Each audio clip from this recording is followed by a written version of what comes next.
Everyone. My name is Naomi DeWinter, and I serve as president of Muscatine Community College. We are part of Collaborate Muscatine, and I have the privilege of welcoming you this morning and thanking you for joining us for a celebration of our accomplishments and the progress that we've made together to make Muscatine the ideal place to live, work, and employ. As you know, in Muscatine, we don't do anything alone. And so this is a celebration of our community partnerships, of the collective impact that we've had together. Our morning will be split into two parts. Part one, the speakers will lay the foundation for us, and they'll remind us why we chose housing and education as our top two priorities, how we're tracking and measuring our progress, and why Muscatine is uniquely positioned to innovate and lead us in these two spaces.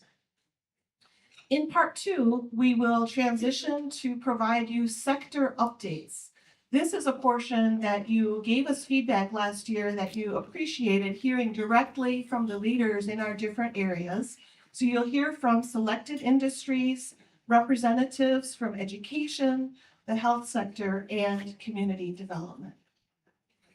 Before we get started, though, it's so nice to see so many friends in the room. Would you take a moment to introduce yourself to the members at your table, share how long you've lived in Muscatine, and what is your one favorite thing about Muscatine?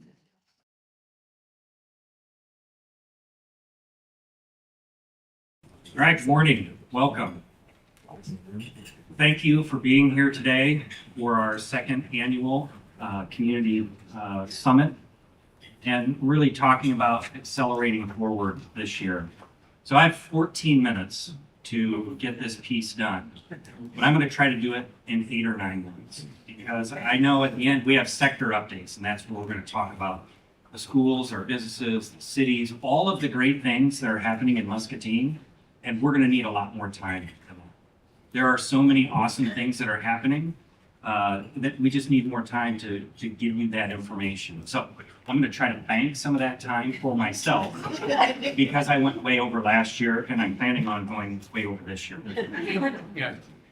So part of what we want to talk about, again, Collaborate Muscatine has really been driven from taking these sporadic efforts to improve across the community to a coordinated collective impact in 3 necessary phases: awareness, alignment, and action.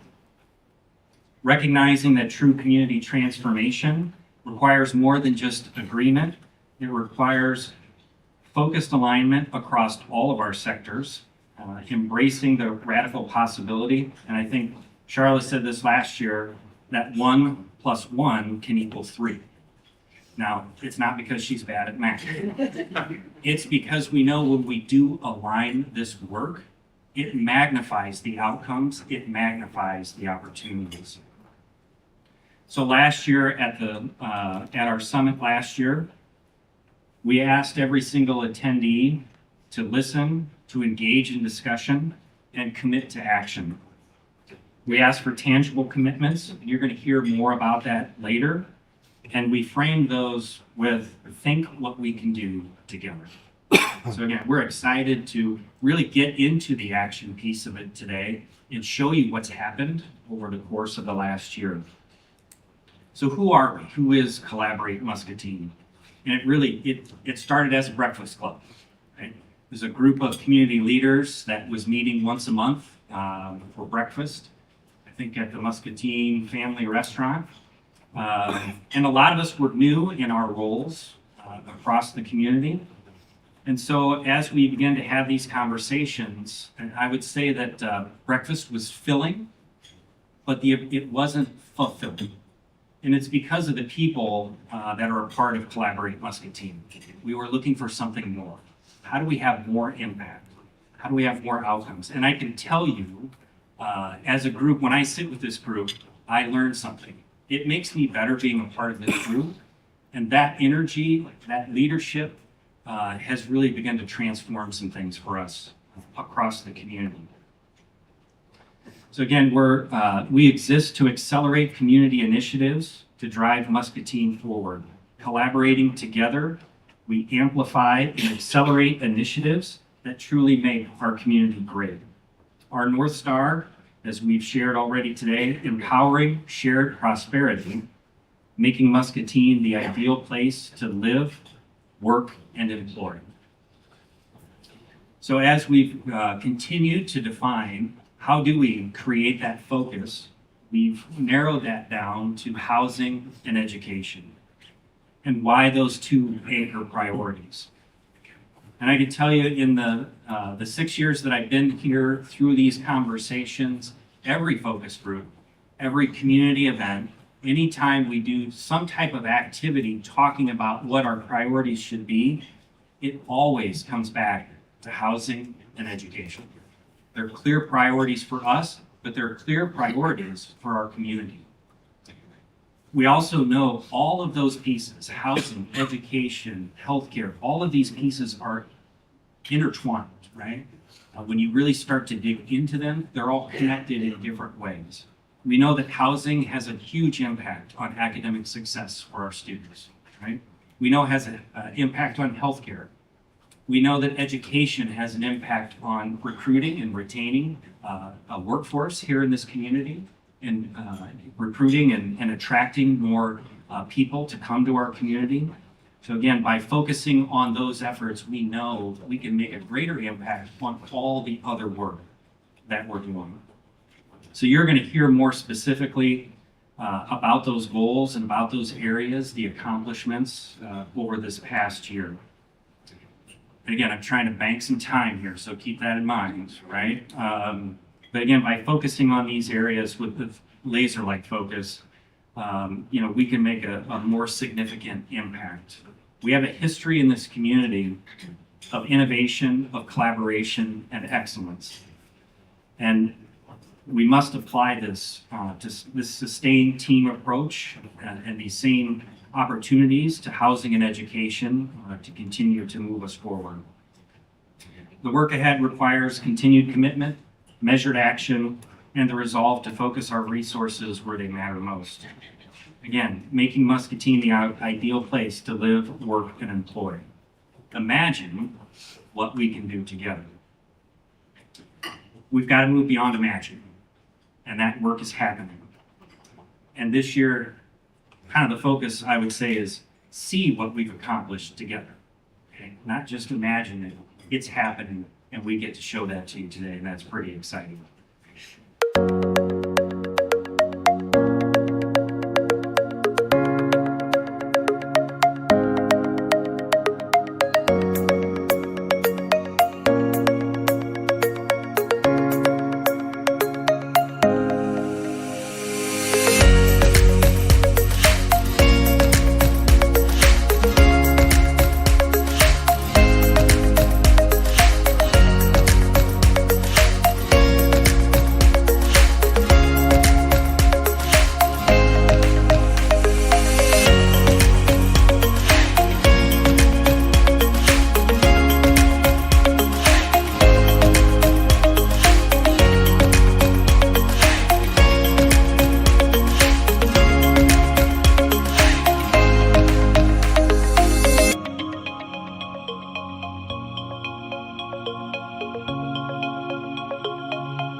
Good morning, everyone. I'm Angie Johnston, Vice President of Member and Community Relations for H&I. I'm very excited to be here today to talk about the progress and momentum. I would say to you, after Lindsay sent me that video over the weekend, the final video, I almost thought about coming up here, taking the mic, and then just doing a quick mic drop, because I think the video says a lot about the progress and the momentum that we have already seen in our community, and we align on our efforts and our purpose. And that's not a highlight, just a highlight reel. It's proof of what happens when a community moves with purpose. Those projects represent hundreds of hours, countless conversations, and a shared belief in our North Star to make Muscatine the ideal place to live, work, and employ. And here's the best part. The momentum is not slowing down. As Warren Buffett says, someone is sitting in the shade today because someone planted a tree a long time ago. Look at how many trees we're planting for the future of a thriving Muscatine. Makes it very exciting for everyone in this room and for all of us that's a part of it. Our progress isn't accidental. It's built on a disciplined process and shared priorities across cities, schools, healthcare, nonprofits, and employers throughout our community. As Brandon Bullock, who many of you will see is missing today, there might be some exciting news happening at H&I over in Michigan, and I can officially announce we closed the deal.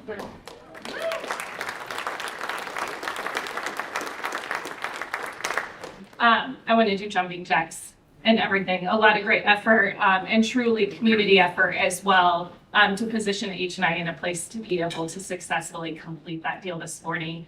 And I'll just share with you really quick. We went from 7,000 members this morning to nearly 20,000 members. So that's pretty incredible for the entire H&I organizations. But Brandon frequently reminds me and our teams that discipline equals freedom. Discipline creates clarity on what we are trying to accomplish, which leads to the freedom to innovate and to be creative on solving for our barriers for success. So, as you can see on the screen, we have many commitments. When we walked away last year, if you recall, we asked you all to commit to either a project, initiative, how can we collectively achieve everything that we saw in that video and many more. So our first commitment was the vision. We want to be the North Star of making Muscatine the ideal place to live, work, and employ. We also committed to shared priorities and focused purpose, and that was housing and education, which continue to remain our focus. And you'll see later today the surveys that we're receiving from our community, from those that are commuting into town, those continue to need to be our shared priorities and focus. Then we built that discipline process that has Brandon's work all over it. And you see in the lean management system throughout many of our organizations, which has allowed Muscatine to, from a manufacturing and employer perspective, to be so successful. And that is through action registers for tracking our progress in real time, along with intentional committees with clear roles, meeting cadence, and accountability. And I know it's really hard to see, but you can see those action registers have more than 50 to 100 items on that. And there are names of many people in this room right next to those action registers, making the work happen and helping us towards the progress. With that, we also have the combined day-to-day efforts happening throughout Muscatine through projects, programs, and partnerships in every organization, each one of you, our citizens, etc.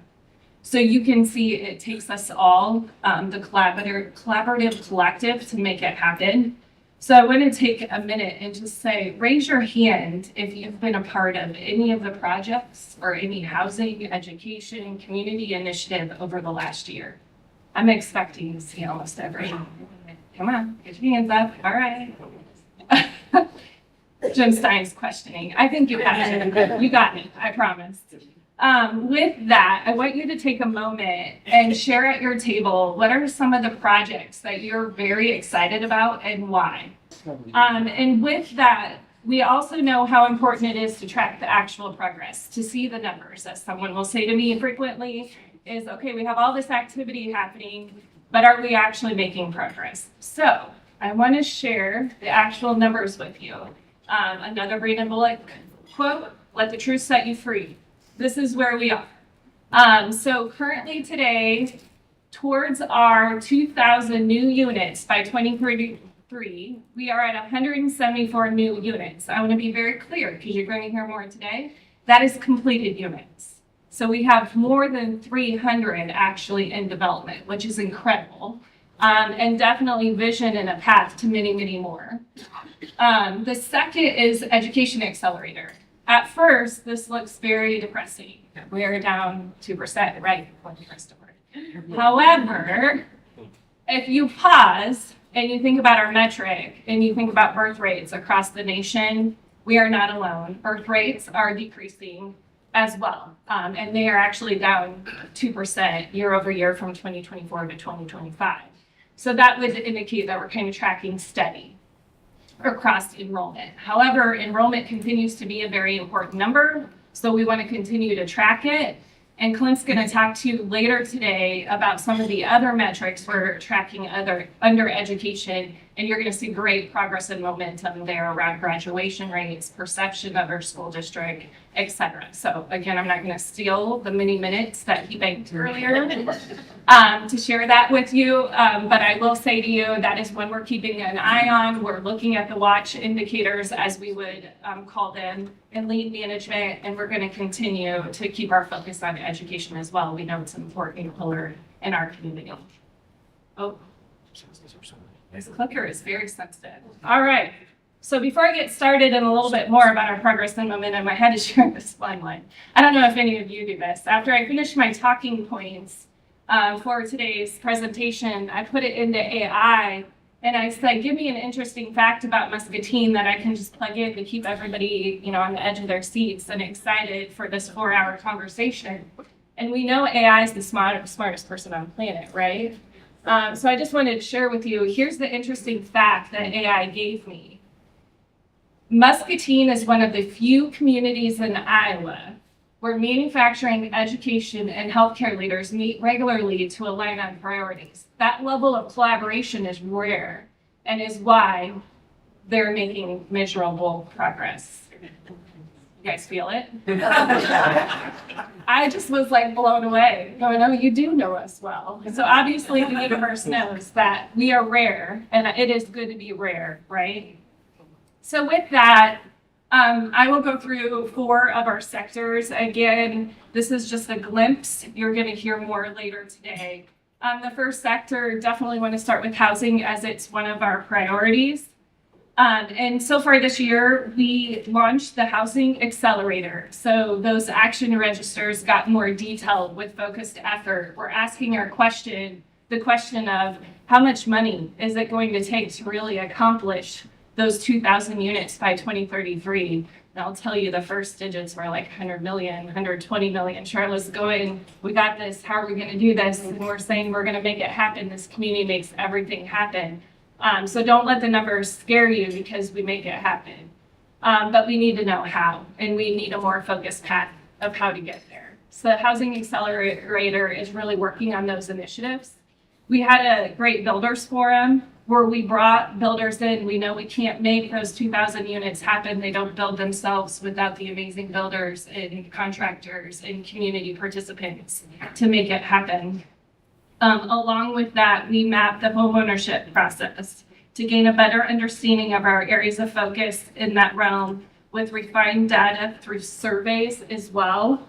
You're going to hear a lot about surveys. Leadership Muscatine, other partners throughout the community took the initiative to get us some more data and some more feedback so we knew where to focus our efforts to continue to march towards our goals.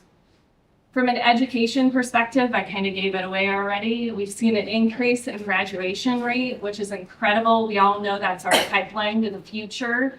I'm excited about that as an employer, to keep that talent here locally in Muscatine and to be able to thrive as we have for over 100 years in the industry. High results from our perception survey, which again, I'm talking it up, Clint, so you got to deliver. And then MCC has done great work as well on, you saw in the video all of the expansions, but all the way down to specific details around making sure MCC students have transportation just to go to class. which is important. And sometimes we forget those minor barriers to success, but that is one that we continue to overcome with Naomi and her team. Health, you all know I'm passionate about health, but again, I'm not gonna steal from Rachel. What I would say to you, the motto here is you build it and they will come. So the Mulberry Clinic has been a huge success. It's not only beautiful on the inside, but there's an amazing group of healthcare workers on the inside. It's beautiful on the outside, it's beautiful on the inside. And with that, we've started to see the opportunities for increase of access to care for every citizen in our community. So I'm really excited about that. And then last but certainly not least, all of us come together and we continue to see the economic development that Brad will talk about later today on the investments that many of our employers and industry leaders have made in the community. H.J. Heinz, $40 million. H&I, Kent, millions and millions of dollars. I don't know, Rich, you'll have to add it up for me later. A lot of great progress happening, and that's just a small part that we'll talk about in the industry sector later. Rich and I will. And again, I want to highlight the commuter survey. We learned more details about why, because this frustrates me as a born and raised member of Muscatine, why are people coming in to work in Muscatine, but to not live and enjoy Muscatine for what we all know it to be. So there was a lot of great insights there, and I would tell you there's no secret. It's housing and education. So hence why we continue to know and double down on those are the areas that we need to focus. So with that, you can see that we've had a lot of amazing progress and momentum. I didn't even pay attention to my notes. So now I got to get myself back on track. But there's a lot of great progress and momentum. These are a snapshot. You'll see more as we go throughout the day. But next, I want to say, now that we've looked at what we have accomplished and we're building that momentum, progress doesn't happen in isolation. National trends are shaping the challenges and opportunities ahead. So to help us understand those trends and how Muscatine will be uniquely positioned to respond, please welcome Uni Point Health Trinity Muscatine Executive Director Rachel Pohl.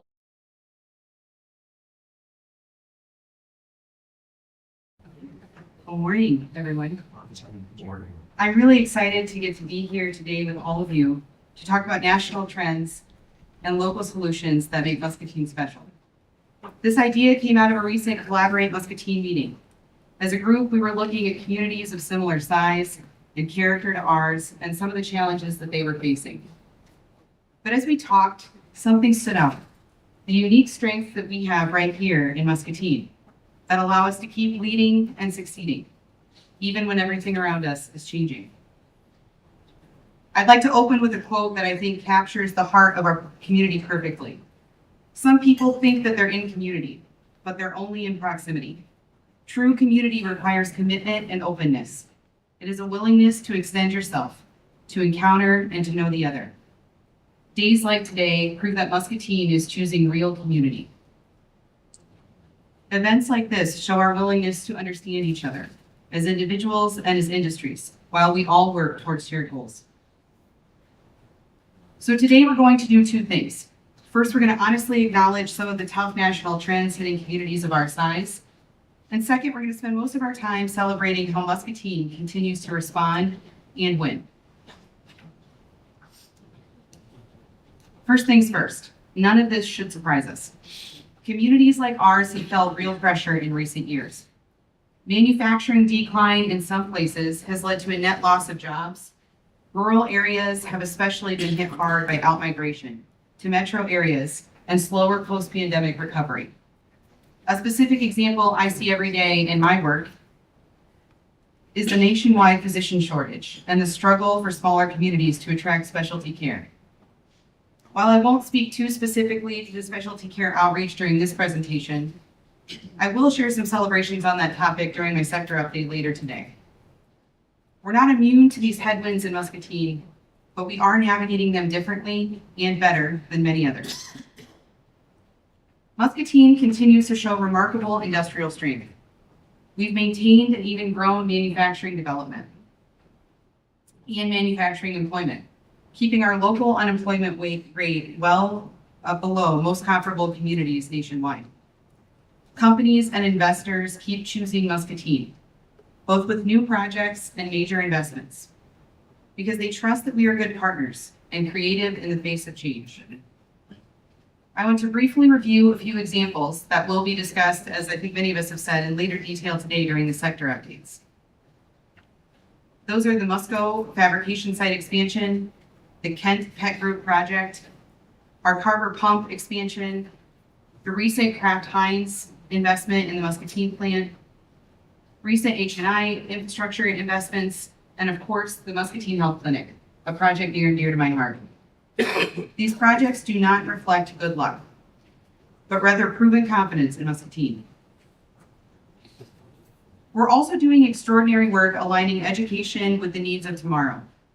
Engagement with our future workforce has grown dramatically through work-based learning programs, internships, career academies, and students earning applicable certifications while still in high school. The upcoming presentations will do a deeper dive into these initiatives and the impact they are making. Many of you in this room have opened your doors to make these programs possible. On the Career Academy's path alone, many students have already been impacted by exposure to industries like healthcare, education, criminal justice, and training programs like welding and the HVAC Academy. These programs are generating smoother transitions and success in post-high school life. And we're not waiting until high school. Programs like Align Impact Muscatine are unique and are reducing achievement gaps for our youngest learners. They're helping every child find their passion and their confidence early. Another strength some of us might take for granted in Muscatine is Muscatine's massive global influence and presence. You can travel almost anywhere in the world, and you can run into products or people from Muscatine. We are home to the global leader in sports and large area lighting in Musco, a global consulting, engineering, and architecture firm in Stanley Consultants. Stanley Consultants is working in all 50 states and 120 countries around the globe. The SSAB Iowa Steel plant, part of larger operations in North America, Asia, and Europe, and one of the most ecologically friendly and sustainable buildings in the world, the Stanley Center for Peace and Security.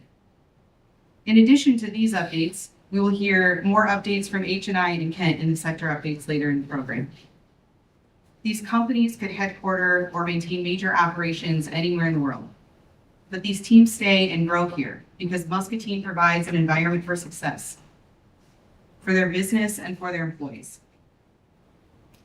Finally, and maybe most importantly, we have a culture of collaboration that's hard to measure but impossible to miss. Many of us have already commented on that, even just early in the program today. Muscatine has a rich history of leaders and organizations across industries choosing to help each other succeed because we find common ground and shared purpose. You see this take place in a few ways. First, through private industry stepping up in significant philanthropic and priority-aligned community engagement. This support and participation is often noted by newcomers. This is noted by newcomers as being unlike anything that they have ever experienced in the communities that they're coming from. Additionally, this is evident by groups like the Housing Council, Collaborate Muscatine, and the Women's Leadership Network. Our teams and organizations are finding ways to connect on shared goals and on shared initiatives. We don't just work side by side. We succeed together and continue a strong history, elevating community impact through relationships. So yes, we need to stay aware of the national trends affecting communities of our size. Staying aware keeps us sharp. But here's what sets Muscatine apart. Local organizations keep investing and reinvesting here. This occurs across all sectors to keep momentum going. Our schools, community college, and programs like Align Impact Muscatine are connecting students' passions to real opportunities, starting young. People and products from Muscatine touch the globe, yet our roots and relationships stay local. And we keep doing all of this together. We're finding creative, team-oriented solutions to every challenge. This event today, and every one of you here, is proof of that strength. Thank you for your time today and for everything that each of you and your teams are doing to make Muscatine the community that it is. I'm grateful to share just a few of these stories of resilience and impact. Please welcome our next presenter, H. Houston, the General Manager for Muscatine Power and Water.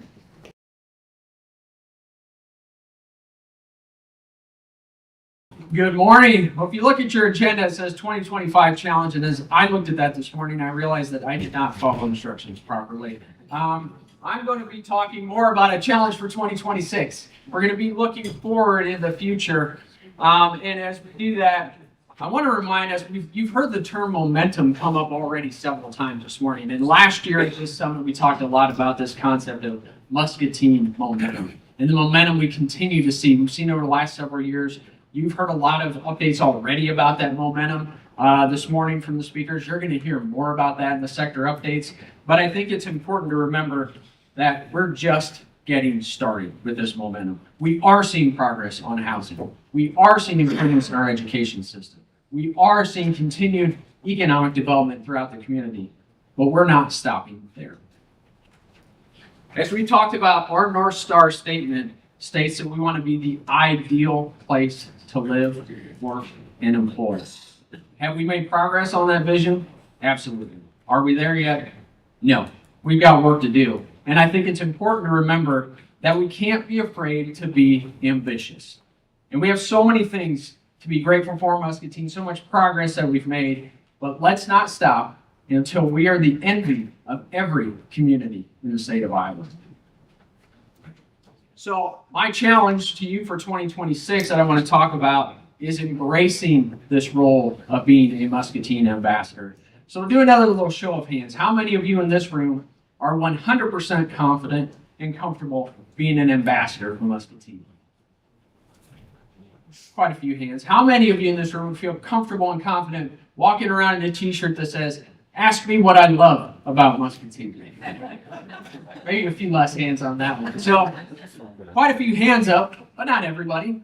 I saw some that didn't go up. I saw a few of these that, yeah, me too. So just think about, why not? What's your hesitancy?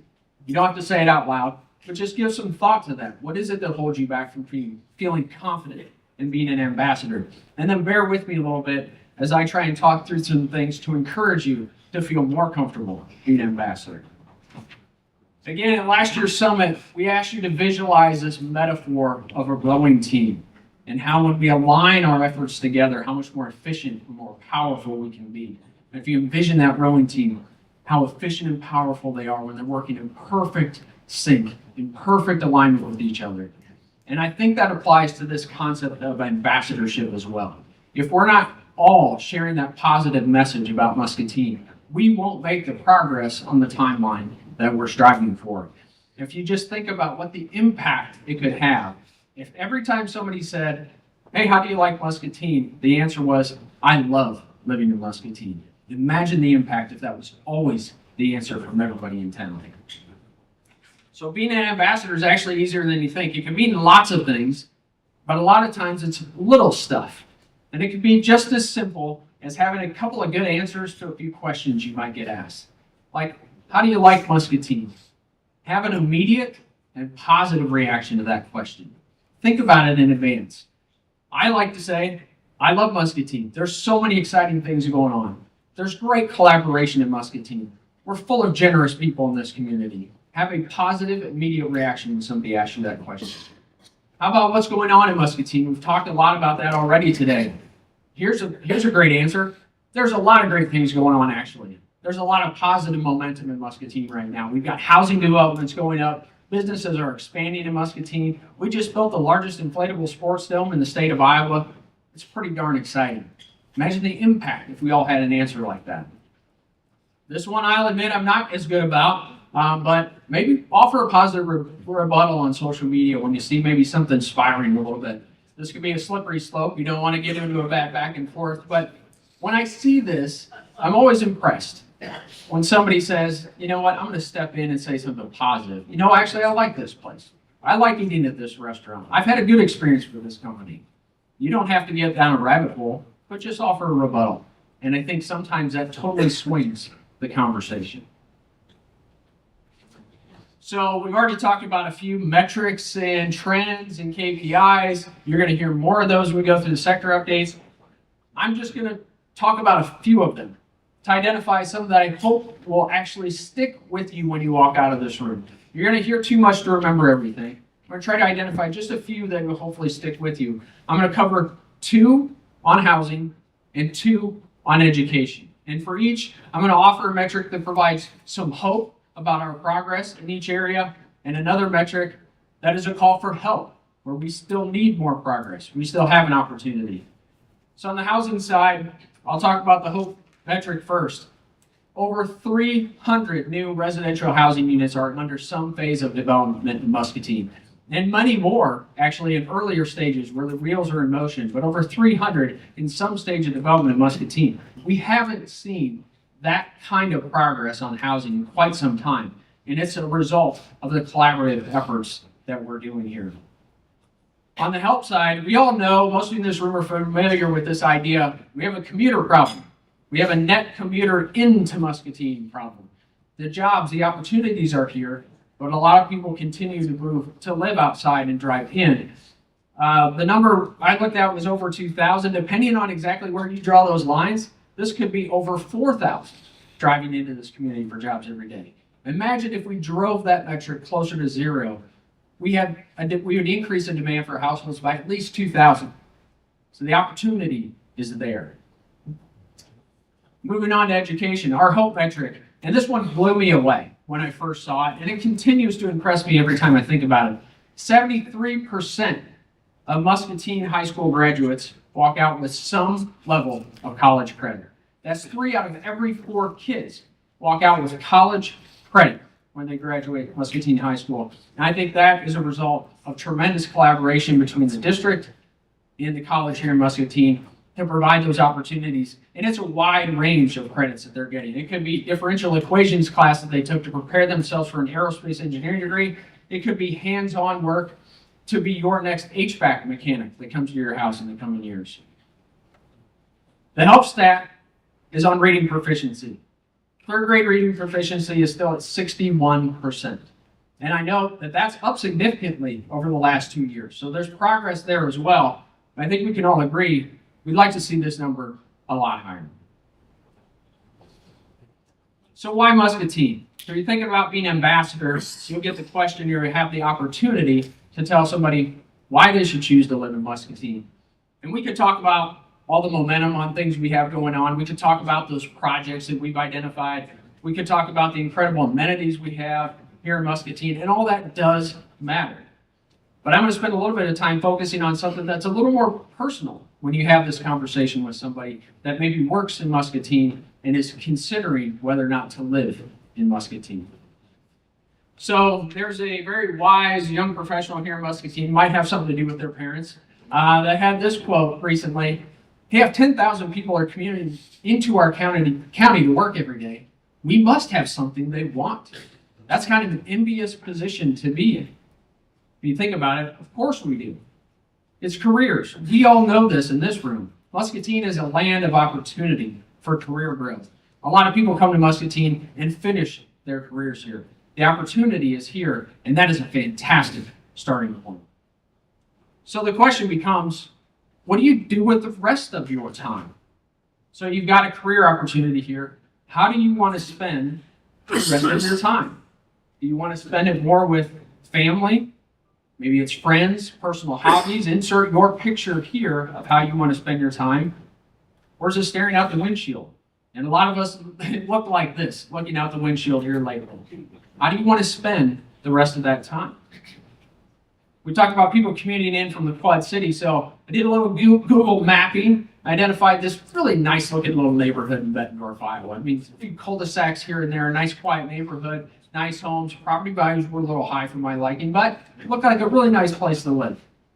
50-minute commute to my office on Cedar Street. So you might say, well, that's not too bad, especially if you come from a big city. You say, oh, that sounds pretty good. But it's 50 minutes. If you plan to drive home at the end of the day, that's 100 minutes every day.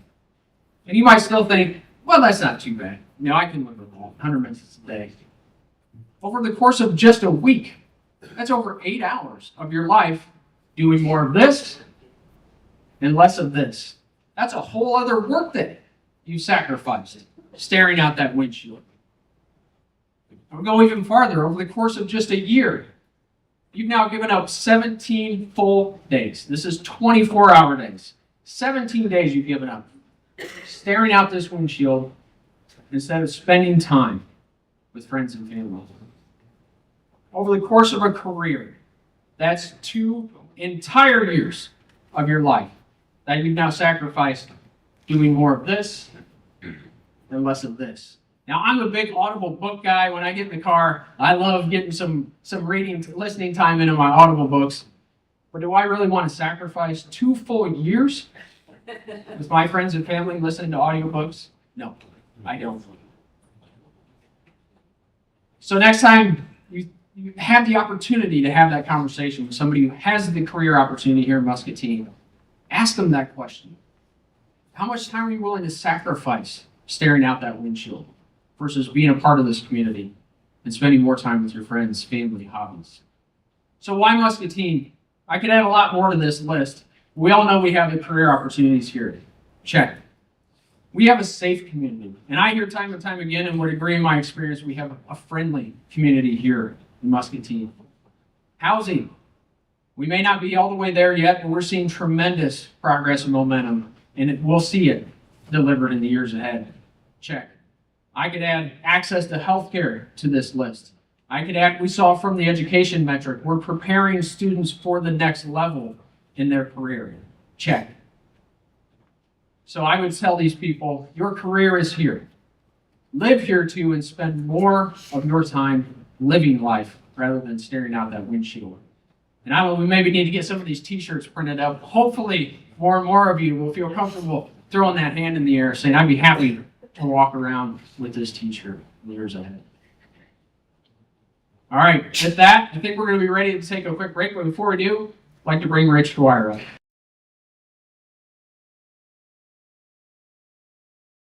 Good morning, everyone. Well, we're going on a break here shortly, but I know it's a little cold outside, but we do have a special treat out here in the hallway for you. So coming from our Kent Consumer Brands division, you have the opportunity to taste our Frostline Lavender Lemon Butter Cookie Ice Cream. Okay? Sounds pretty good, doesn't it? This was crowned the first prize winner for the most innovative ice cream flavor at the 2025 Ice Cream and Culture Innovation Conference. They outperformed other well-known brands such as Hershey and Baskin-Robbins. Frostline took top honors, and then it's the ultimate flavor showdown. We're the most excited. I love these marketing people. They're doing great. For the most exciting new and prototype ice cream products compared to the national recognition, hosted by the International Dairy Foods Association, the annual competition celebrates cutting-edge creativity and frozen treats that's voted on by industry professionals. Here comes the best part. Frostline's Lavender Lemon Butter Cookie flavor provides a delicate lavender floral note with a rich, buttery shortbread flavor with a soft lemon zest pop of flavor. The winning flavor was made with Frostline's premium dairy vanilla mix, delivering a luxurious, creamy, and smooth texture. We're targeting to have this available on Amazon in June of 2026, so please enjoy. We'll take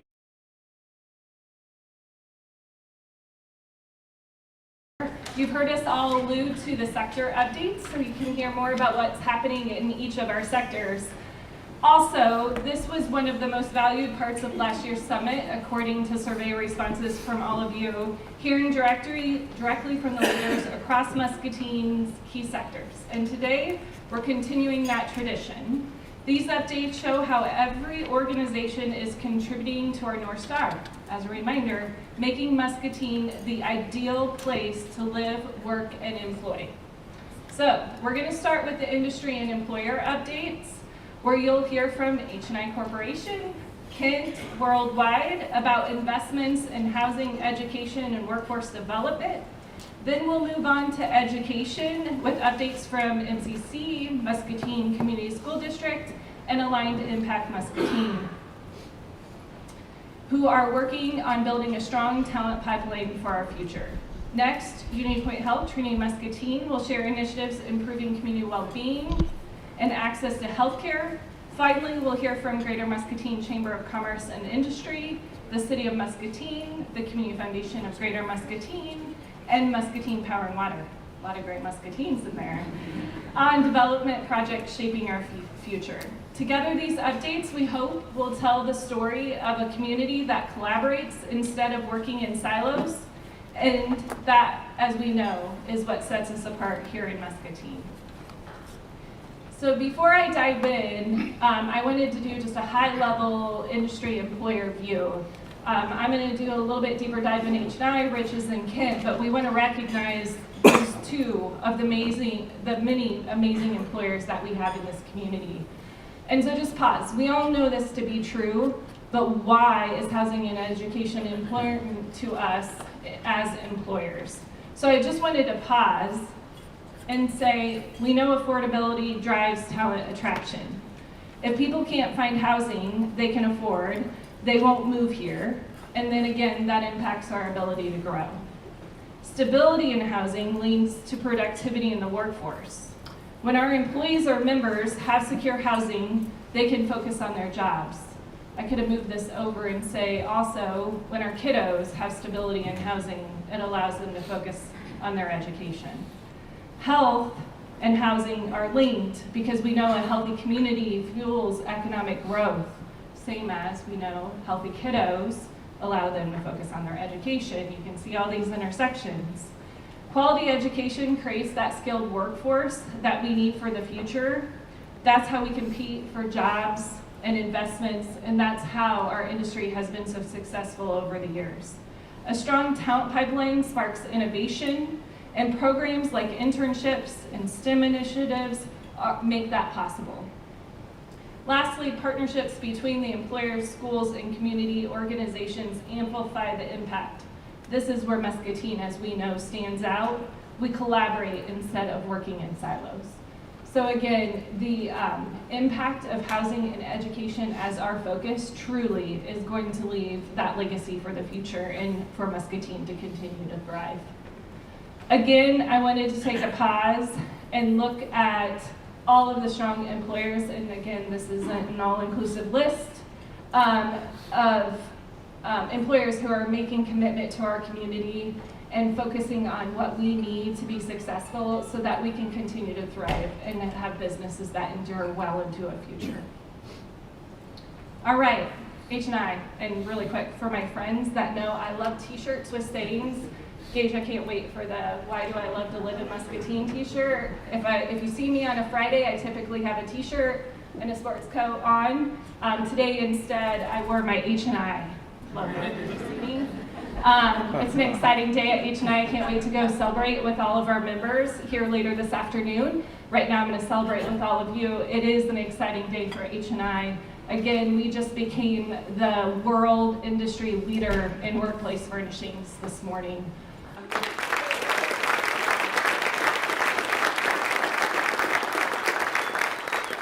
Now, all of the friends that are in Michigan right now told me, Angie, be careful, don't put this all on your slides because we just never know. So unfortunately, I'm going to go through a slide deck that you get to see what we looked like yesterday, and I'm going to have to speak to what we look like today. But again, very proud to be part of Muscatine. H&I, born and raised in Muscatine since 1947. Angie, born and raised in Muscatine since won't tell you. But who are we? Again, we're headquartered here in Muscatine. We have two key segments of the industry. Workplace furnishing segment, which is about 75–80% of our business, and then residential building products as well. Again, we have about 8,000 members yesterday. We have about 20,000 members today. And then of those members, 3,000 approximately are here right in Muscatine on a day-to-day basis, living, having fun, and enjoying the community. Our brands are off to the left, and you can see we have a range of brands, which we just added a ton of complements with the Steelcase acquisition. Very excited for the future. A lot of questions I get, I'll just share with all of you. Competing brands, yes, we competed with Steelcase, but the exciting part is if you put the this is a slide I really wanted to put in there and I couldn't, but if you look at the Steelcase brands next to the current H&I brands, they're all complementary. So instead of really having this massive competition, we're going to be able to go to clients and go across the world and say, here's the entire complementary range of brands, which is exciting. Our history, many of you know that have been here. Again, started in Muscatine in 1947 over here as Hominize. Where's Sarah Levy? She actually shared with me a little while ago, she actually has Hominize stock, which is incredible, and I'm sure there's many of you in the room that does as well. We know the story of H&I, truly innovator. When they first started, the way they paid their members was through stock, because there wasn't cash to be able to pay them. And that stock is definitely grown over the years to lead us to here today. I gave some of the headquarters that we have throughout the world. Muscatine obviously is our main headquarters. Kimball's in Jasper, Indiana, Saltillo, Mexico. We have an amazing facility there that does a lot of our seating.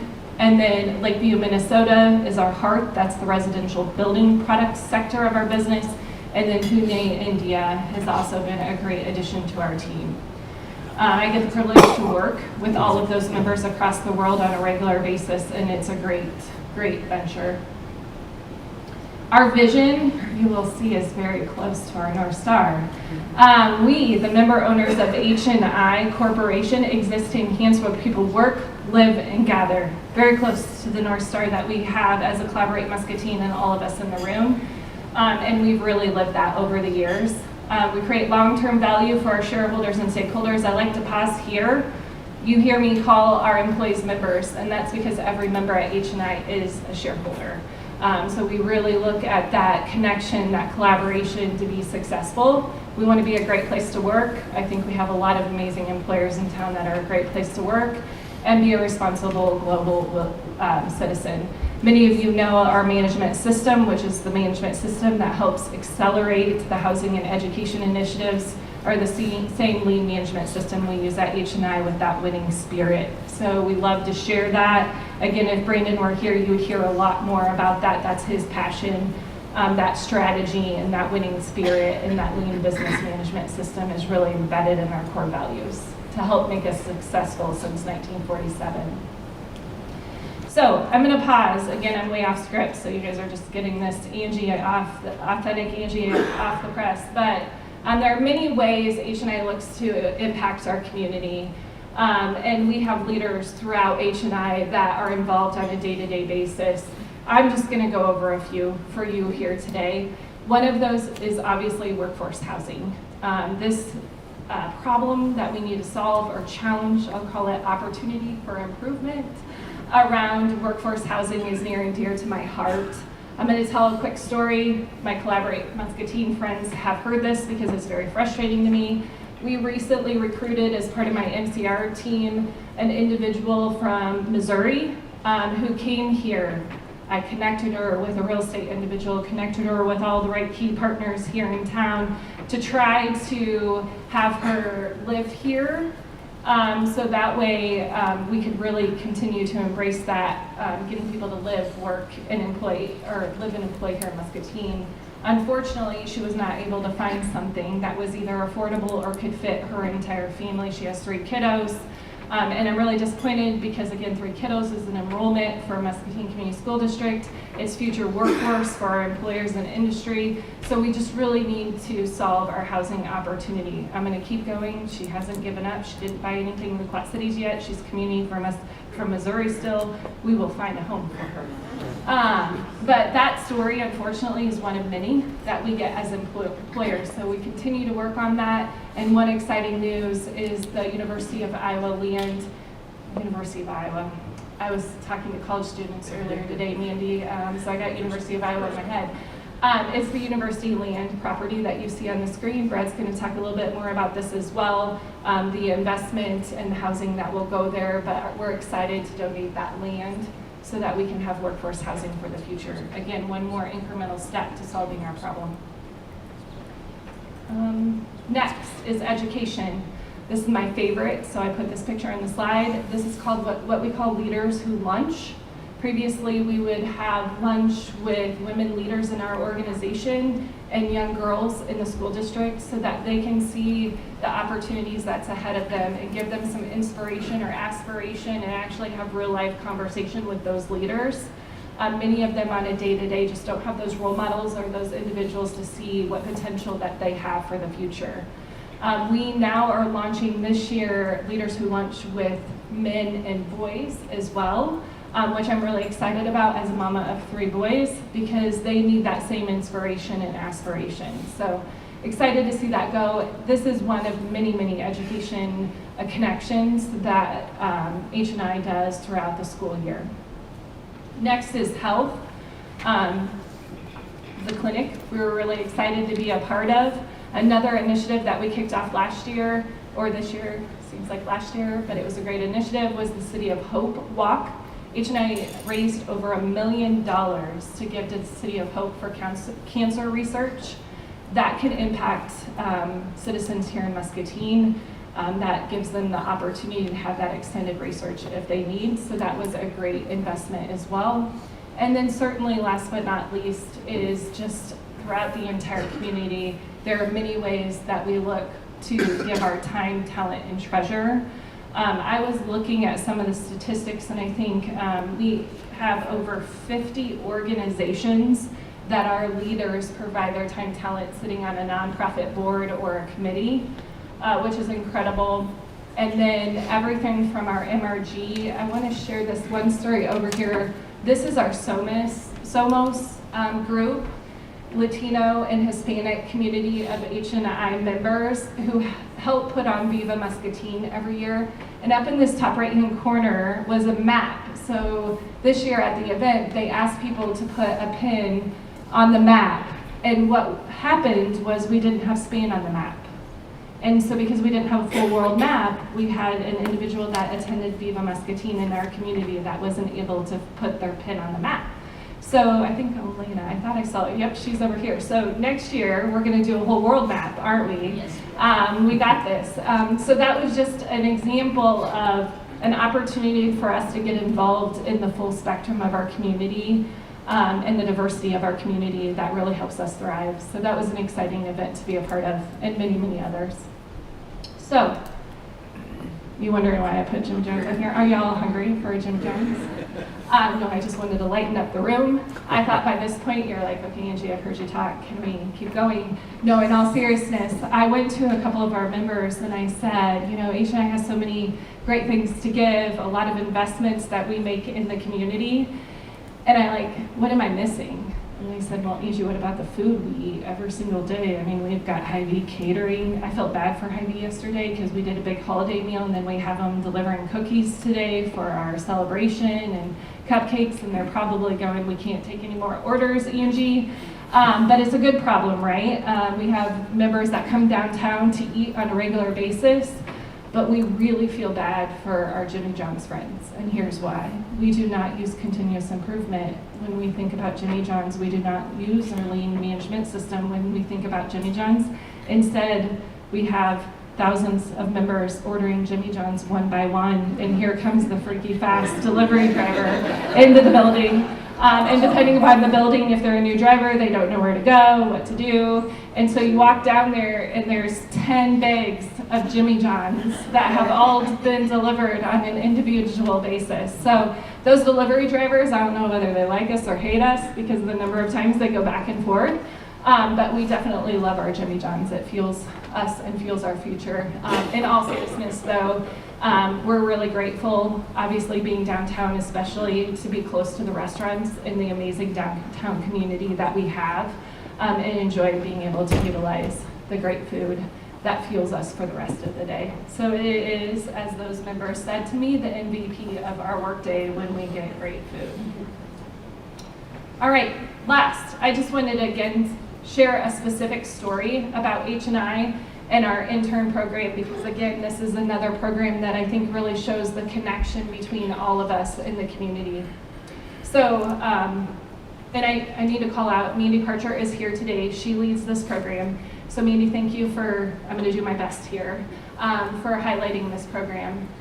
We have partnerships with colleges across the state. Our favorite partnership is with NCC, obviously. But we had over 80 interns this summer, which is about typical. We're up a little bit on average, and 112 interns nationwide. With those interns coming into town, again, we need housing. We are able to utilize approximately 40 of the MCC apartments, which helps us, and that's a great connection and collaboration. All of those interns get an opportunity to have great workforce learning and experience. They get to see all parts of H&I. They really get to understand what it means to be in the workforce. I should have said these interns are college students. We do have some high school students as well. There are community engagement activities thanks to the chamber. I was going to point to Brad, but thanks to the chamber that we're able to connect to that really give those interns, 80 of them, an opportunity to connect within our community and really see what Muscatine has to offer. These interns are then also available for our early career development program post-graduation. That is when they truly become an employee member of H&I. And what I am very honored to announce is that this year, 88% that we offered, they accepted the position. Come on, clap for that. The reason why I'm excited about that is we didn't just do that inside the walls, right, Mimi? Like, that wasn't just us at H&I. That happened because of all of you in this room. It happened because they had an amazing downtown to go hang out. Whether it was in the evenings or for great food during the workday. They had an opportunity to see everything that Muscatine had to offer through, you can see off to the left is one of the events at the Brew. They were able to connect. They were able to feel the belonging of a Muscatine community and what that meant. Now, here's the next problem. I gotta get them housing here so that they stay and we can retain them and they can continue to flourish in our amazing community. So you can see great progress, super excited about it, but now we need them to have a house to live here in the community. And we don't know the stats yet. Mandy and I are gonna look at it on how many of them are actually here versus out of town, but we're gonna continue to influence that and get them here. So with that, see, I didn't look at any of my notes, Rich. Can I just say the amazing Rich? But with that, that is a little story about H&I. I didn't want to dive deep, but the intern program is an important one. I'm going to give an opportunity. Rich is going to come up and give us a little bit more insights to the great work that Kent's doing. And then can you total the dollars for me when you come up? Is it 20 million, 40 million? I mean, I've lost track of how much Kent's invested in the community this year, which is incredible. So with that, Rich Dwyer, Senior Vice President, Kent Worldwide.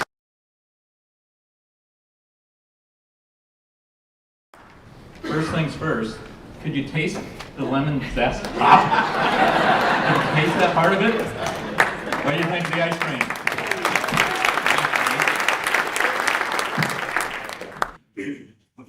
There we go.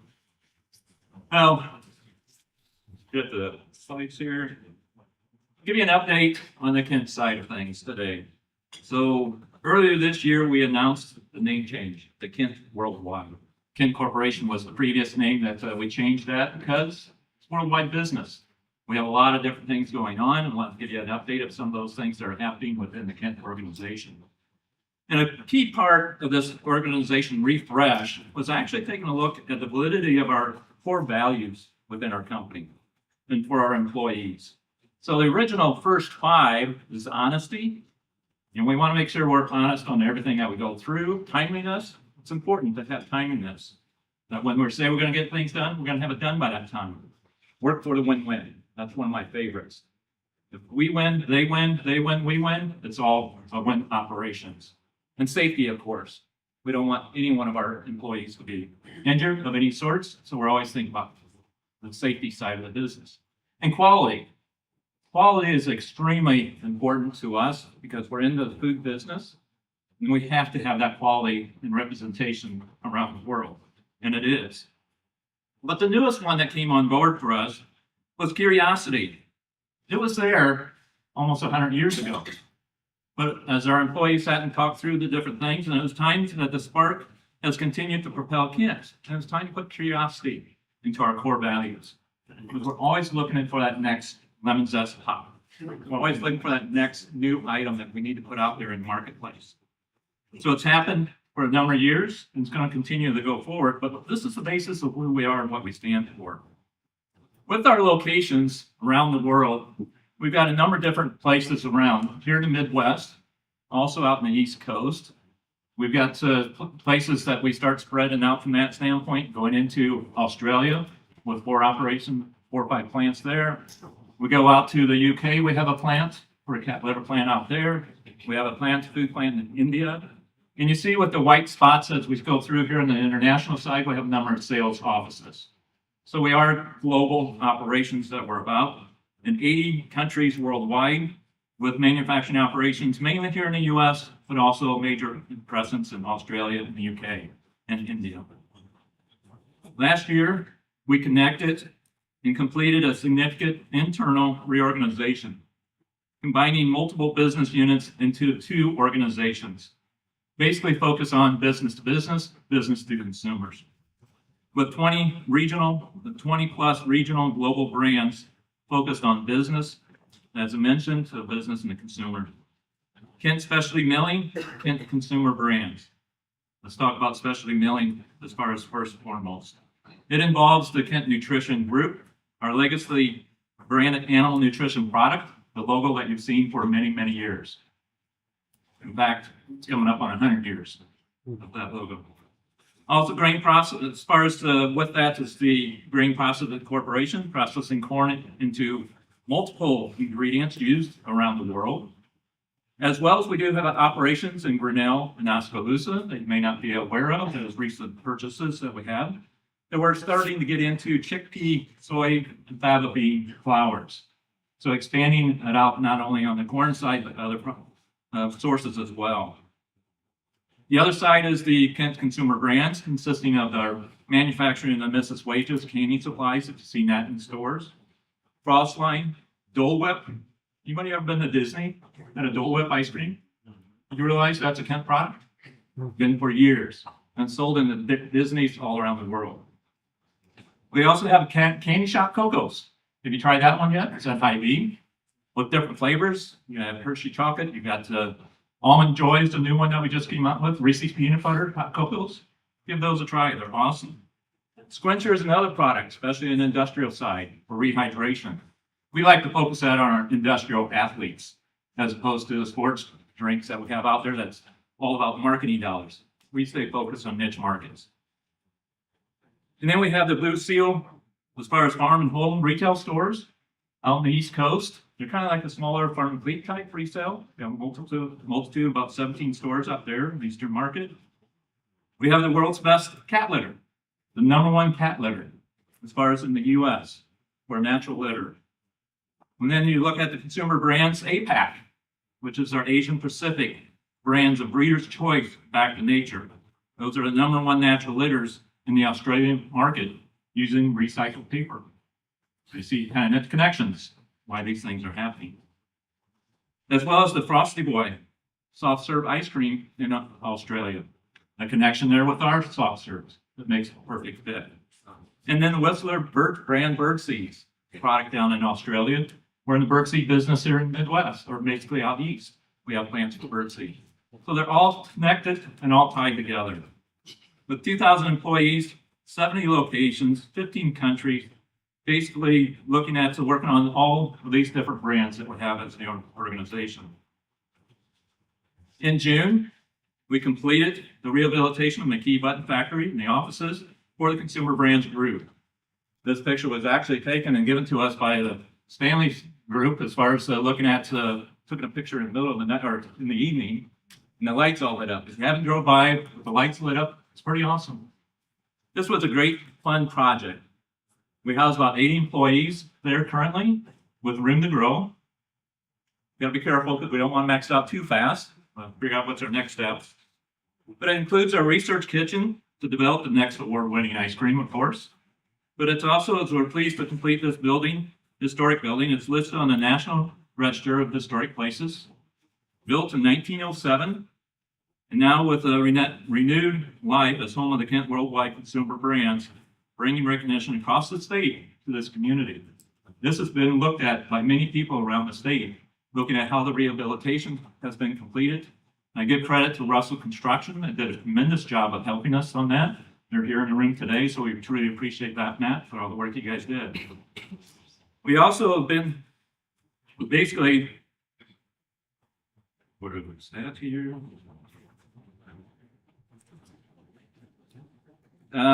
We've been making world's best cat litter for 25 years already. It all started with a conversation, one of our store managers out east asking the question, we sell a lot of cat litter. Can you do anything with corn and cat litter? Ha! The light bulb came on. We do some work with some of the corn products that does absorbency. And that light bulb started working. So it came back to the organization, told our food sciences group, "Let's see what you guys come up with." A couple months later, Gage went back to him and said, "Hey, what do you think of it? You haven't done it a lot." So he ended up pulling one out and said, "Hey, this is your job. This is all you're going to work on.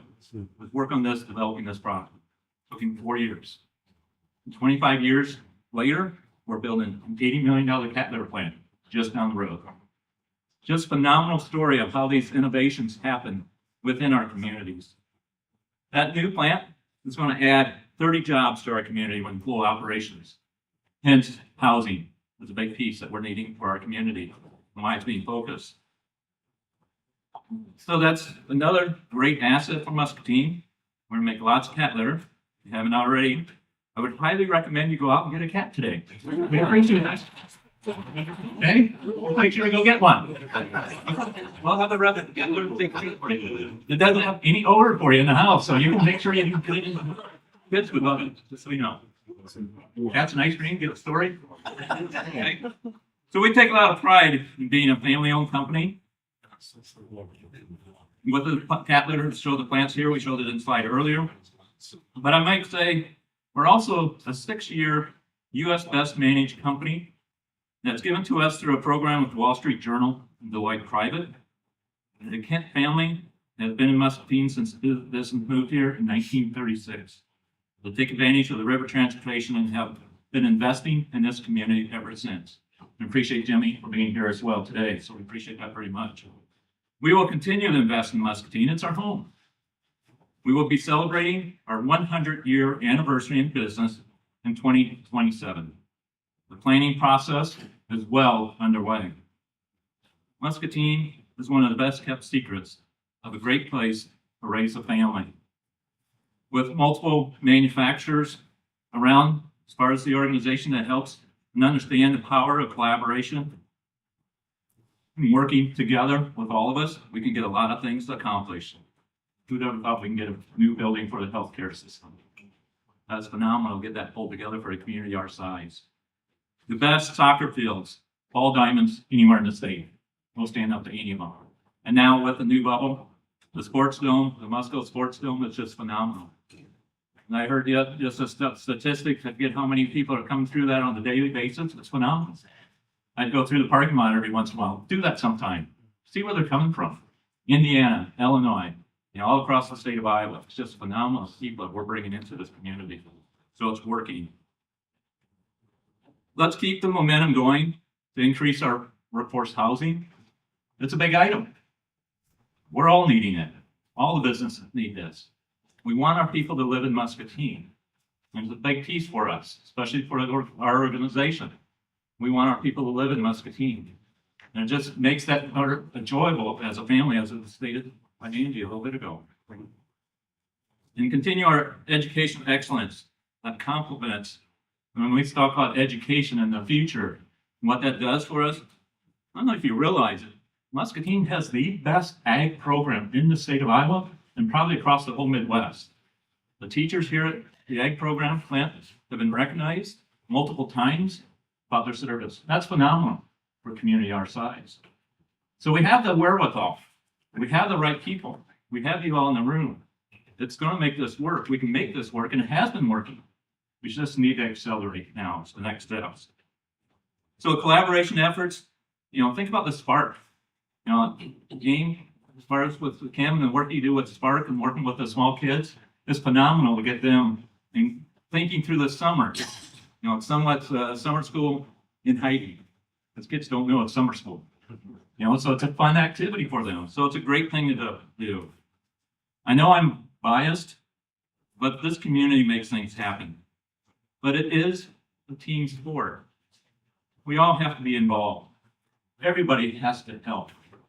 Not one company, not one individual, not one organization. It's everybody coming together to make this work. That's what makes Muscatine so exciting for all of us. Because we have the people, we have the wherewithal, we can make things happen. We're creative, we can get things done. And with all your help, we truly appreciate that. And with that, I'm going to introduce our next one for Dr. Naomi, the winner.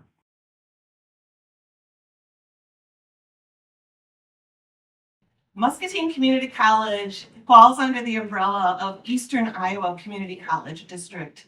And that allows us to have our own college in our hometown, MCC, but with the benefits of being connected to a much larger community college system. And we had exciting news this fall.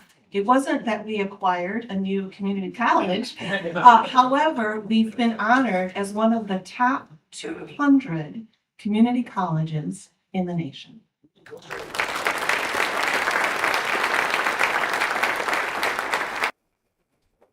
I'd like to take this moment to introduce you to our new Chancellor of Eastern Iowa Community College District, Dr. Brian Renfro. Thank you for being here today.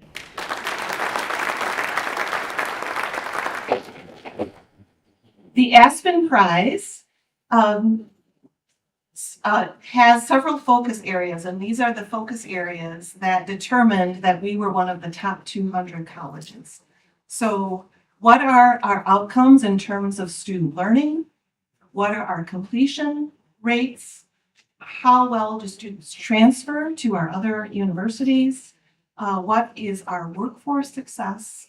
And do students have equal access to our programs? And that falls under the equity measure. What the Aspen Prize tells us is what we've known for many, many years. MCC, EICC is a very, very special place. We have so many wonderful students who are able to come through our doors. And this is a national affirmation of EICC's progress and our promise. We've been selected from over 1,000 colleges that are eligible nationwide, and it reflects the collective work, a word that we've used over and over this morning, a collective work of the faculty, staff, and community partners. I'll turn now to some of our updates specific to the Muscatine campus and tell you with excitement that we are about to officially open our newly expanded Manufacturing Technology Center. This will represent a 50% expansion for our welding programs, our CNC program, and our engineering tech programs. Our engineering tech is what prepares the maintenance technicians in our local workforce.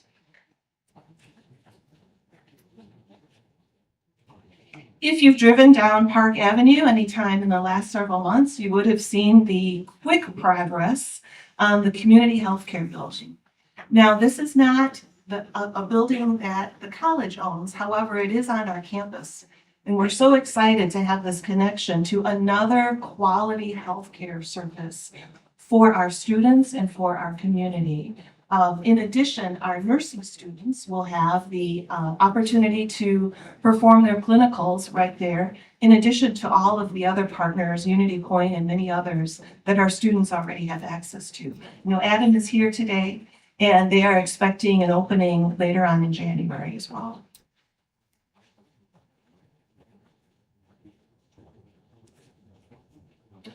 One of the metrics that you'll see on the education side is to increase the number of high school graduates who complete an associate degree, certificate, or equivalent locally within 1 year of graduation. So when we say that 1 year, that presumes that high school students have already begun their journey sometime while they're in high school. So in these next few slides, I'll tell you about some of the access that our students in Muscatine, West Liberty, and Wilton High Schools have 2 college courses. So concurrent enrollment, you'll see these 3 high schools listed here, has grown between fiscal year 24 and fiscal year 25. You saw that statistic earlier, 73% of Muscatine high school students have access to college courses, and this represents that access. So drilling down specifically to Muscatine, you can see that on the top row, there are 4 ways that a high school student can engage in a college class. They can do so within their high school by a teacher who's been vetted by EICC, who teaches a course just as though they were on our college campus. They can choose an individual course, something that is of their personal interest, that they can take on campus or online, and they can choose a career academy. And I've listed the enrollment of the career academies in that big box for Muscatine. You'll see that Foundations of Healthcare continues to be a big draw for our students. That's an area of great interest for them. And we have completed, in any given year, I think last year, about 22 students, by the time they graduate high school, have already earned their certified nurse aide certificate. So they are able to work in our healthcare industries as CNAs while they're completing high school. And that journey then just continues in healthcare. Next, you'll see the slide for West Liberty High School. Smaller numbers, of course, it's a smaller school. However, you see that we have representation in each of those 4 areas. And I'm happy to say that every day I look out of my window around this time that the students arrive just after noon, and I see a vehicle from West Liberty School without fail is there to transport some of their students so that they have access to these programs at the college.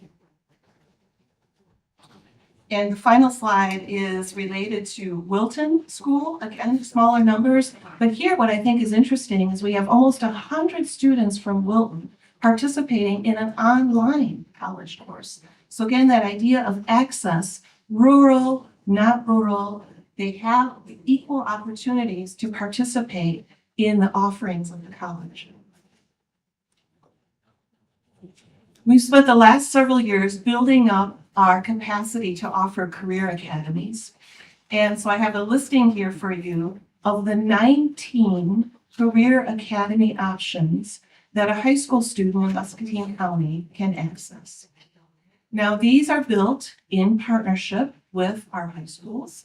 These are built in partnership with our local business and industry to determine what are our local needs, what are the workforce needs, and where is our responsibility to help prepare these students for those opportunities. 3 programs, those that are highlighted, are new this fall. So I mentioned the expanded Muscatine or Manufacturing Technology Center. The CNC machine operator program is new this fall. Construction is new, and this is in support of all of the wonderful housing opportunities and buildings that are going up in Muscatine. We need that workforce to help to continue that trajectory. And diesel technology is also new. Next fall, with another construction project, we'll actually be able to add game and simulation development as well. So I know that between last fall and this fall, we have added 40 students from the Muscatine County in these career academy options. Now, you might be wondering, did I have all these opportunities when I was a high school student? Were they there and I missed them? Or how do we notify and communicate all of these great options to our students today? So I can tell you that you did not miss anything while you were in high school. These are new opportunities that have been built with the partnerships of superintendents like Clint, Brenda is here, and from West Liberty. These are intentional partnerships that we've created in the last several years. But the way that we communicate these opportunities to the students and our families is also very, very critical. And you can see that we have a method of introducing these to our students starting in 8th grade. So they have a chance to come to the campus. They have many chances to job shadow so that they can, with each experience, learn more about what is this career if I want to be a maintenance technician. What does that look like in our different companies?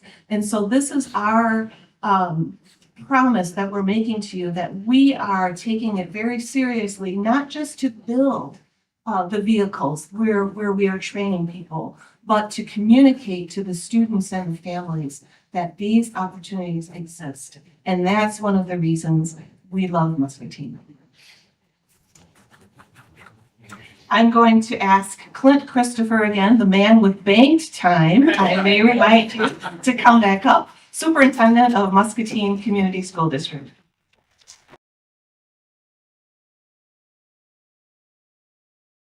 And yes, keep in mind, we've got some extra time, so turning the clocks off. But what I want to start with is, and I feel a little different than the first time I talked to you. My heart's beating a little bit faster, and that's about passion. And one of the things that I want to make sure happens today across all of them, if we would have put a measuring tape up on this wall over here, measure each one of you coming into the room today and leaving the room today, I want you to be taller. If you're not tall, if you can't answer that question on the t-shirt about being an ambassador, you need to look at yourself in the mirror. Okay? There are so many great things happening here, not just in education. So pay attention. Okay? I'm not from here. This is my 6th year. I could not be more proud of the work that's happening here. And that's a credit to people in this room, to our staff. There's just so many awesome things happening. So again, I want you to keep that in mind. I know when I leave, I'm going to feel taller, and I want you to feel the same way. So again, probably hear a difference in my voice. It's passion of the great things, the great kids, and the amazing place that Muscatine is. So I would start with this. It's Portrait of a Graduate. This is what we want. This is our mission.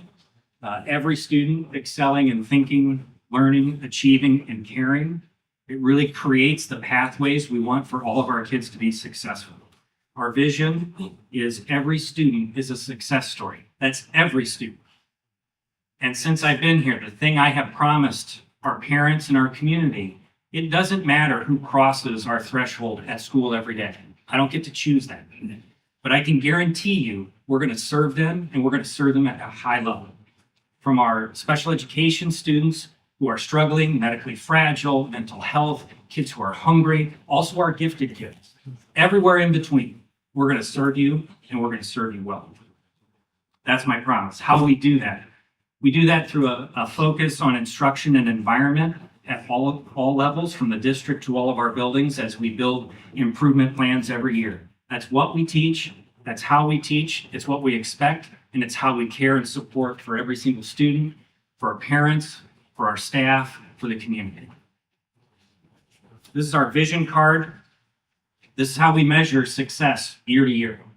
There's a lot of information up here. The point is, there's not one measure that indicates success of a school or a school district. It's multiple measures.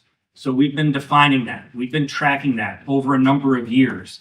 It's about getting kids to graduate. It's about academic performance, and it's about environment, how people feel. And so we've been measuring that. What I can tell you over the last 5 years as we've been measuring this, 22 indicators on this list. This is not the full list. This is just a snapshot of it. 22 indicators. 21 are higher than they were when we started. 21 out of 22. Okay? Just last year, over half of them are higher than the previous year. Because again, no one measure is going to make this perfect trajectory up. Things are going to go up and down, but as we look at it overall, it tells us everything's moving in the right direction. Okay. These are the numbers that kind of back that up. Again, I don't expect you to read those or see those. Just know they're there, and we're monitoring in a variety of ways. We're looking at all of those pieces for success. And again, this doesn't happen by accident. You don't see All of those data pieces kind of moving in that consistent improvement over time if you're not doing something right. Again, that's a credit to our staff. That's a credit to our community support that gets those things done. Increasing graduation rate. This has been a big focus for us. And kudos to the high school for a lot of great work that's been happening there. We've increased by 7%. Doesn't sound like a lot, okay? But we've also closed the gap by 10% with the state. We keep moving things in the right direction. What are some of the pieces that are behind that? We started an alternative program last year called MCAP. That was year one. It's designed for juniors and seniors who are at risk of not graduating because essentially they're credit deficient. They're behind. They're not expected to make it. We had 15 seniors there last year. 15 graduates.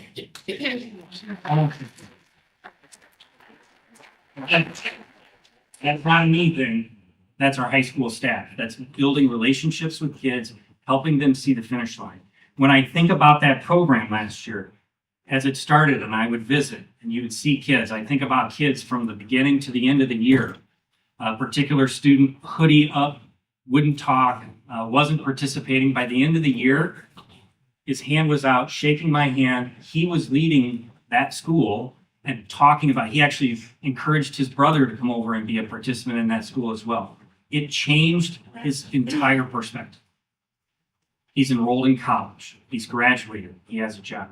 Another student, again, not expected to make it. She has had struggles. She's graduating. She's working full-time now at GPC, right? She's enrolled in classes. It's completely changed their trajectory and what a powerful impact that makes.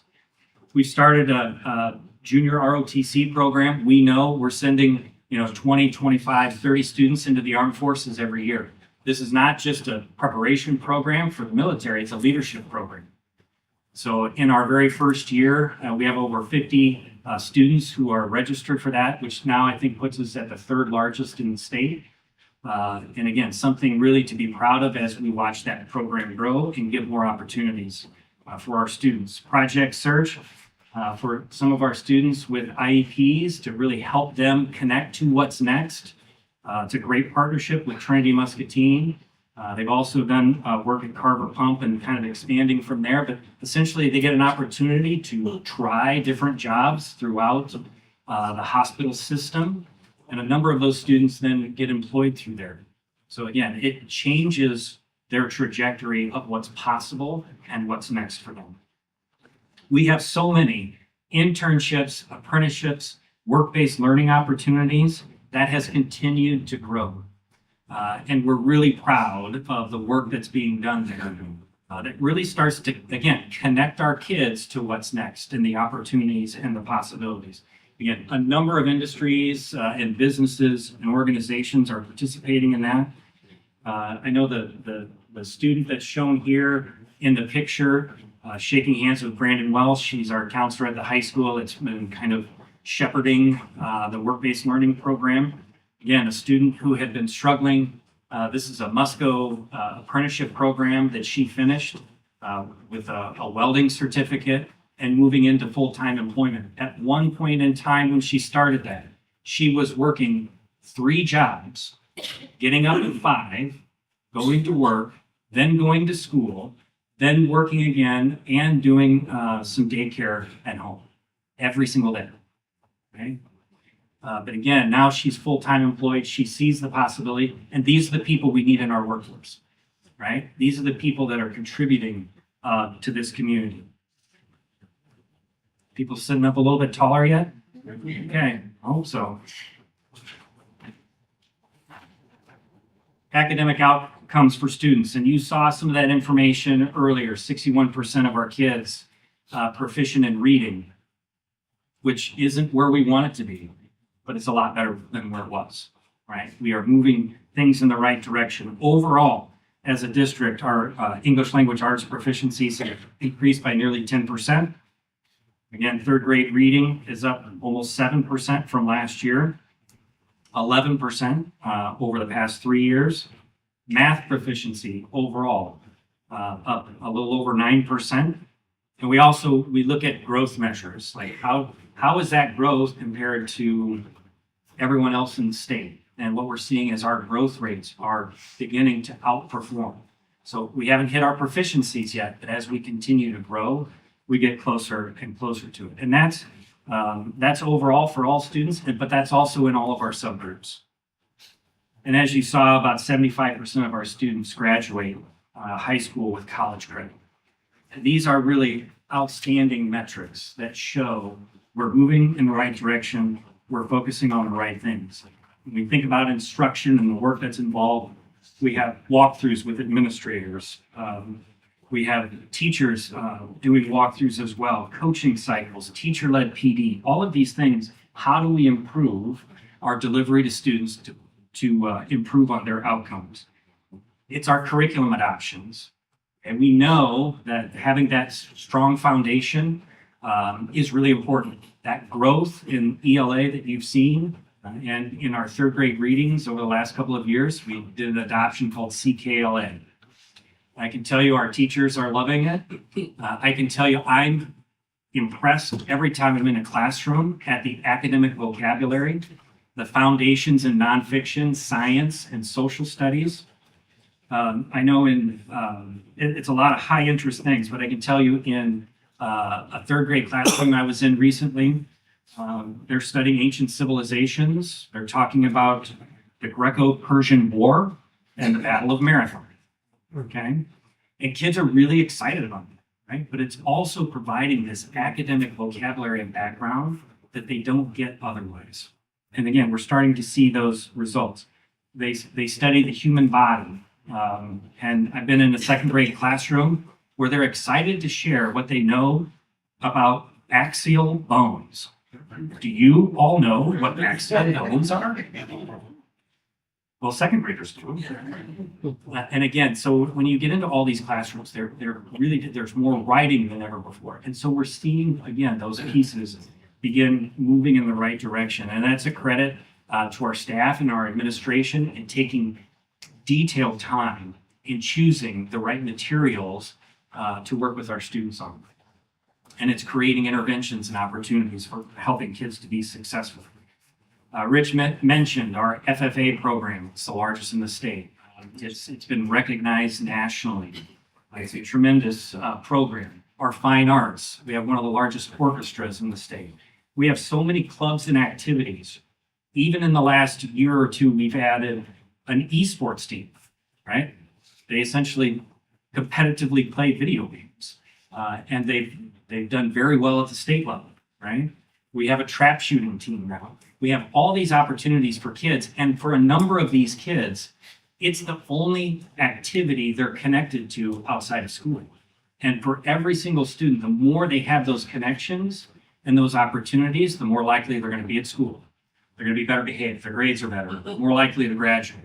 And so, again, a credit to our schools, to our high school, our junior high, and our elementaries, to creating those programs and opportunities for kids to connect not only to school, but with other things. And they start to see, again, there's an opportunity for them moving forward.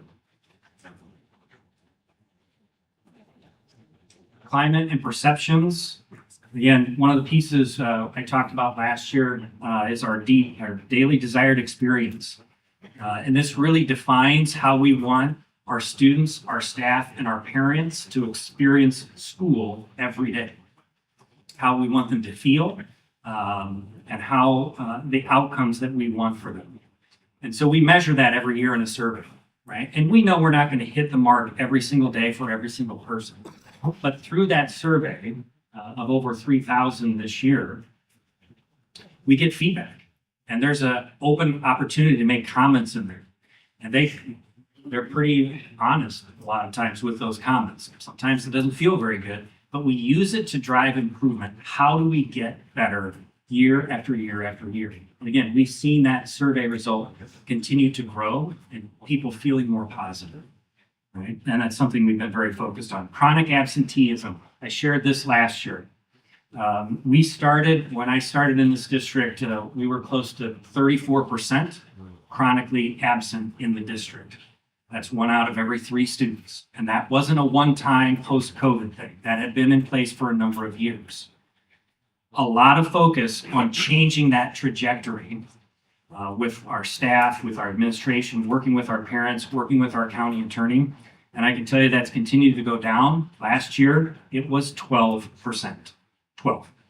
Okay. So what does that mean? I shared some numbers to put it in perspective last year. It's even higher. So over 900 students are not chronically absent that were previously. 900. Okay. The impact of that is not just on our chronically absent students. When you look at our average attendance overall for all kids, it has increased by 7 days a year. 7 days. Now that doesn't seem like a lot, but put it in perspective for our students at junior high, they're in that building for 2 years. That 7 days turns into 14 days in that building. 14 days is almost 3 weeks of school. 3 weeks of school, additionally, kids are getting that they weren't before, just in that particular building. Okay, magnify that for our elementaries and for our high school. That is awesome, right?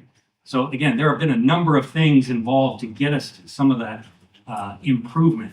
It's just a lot of focused work by a number of individuals that we should feel really proud about. Staff absenteeism has also improved. Okay, and we know that those two pieces go hand in hand. When our students see our staff's not there, it's not important to them. It's not as important to our students. All of those pieces have continued to move in the right direction. Now I'm going to talk about a perception survey. We just finished this recently and got results back. I'm only going to give you a snapshot of this because I would spend another hour and a half talking through this perception survey with you. This comes directly from Collaborate Muscatine, right? As we talked about perceptions of the district and the community, what can we do? I mentioned there's a company that I've worked with previously called Morris Leatherman. They do perception and survey input all around the Midwest. They do a lot of work in Minnesota. And so they, essentially it's a phone survey. They have a bank of numbers, okay? It's cell phones, it's landlines, it's both.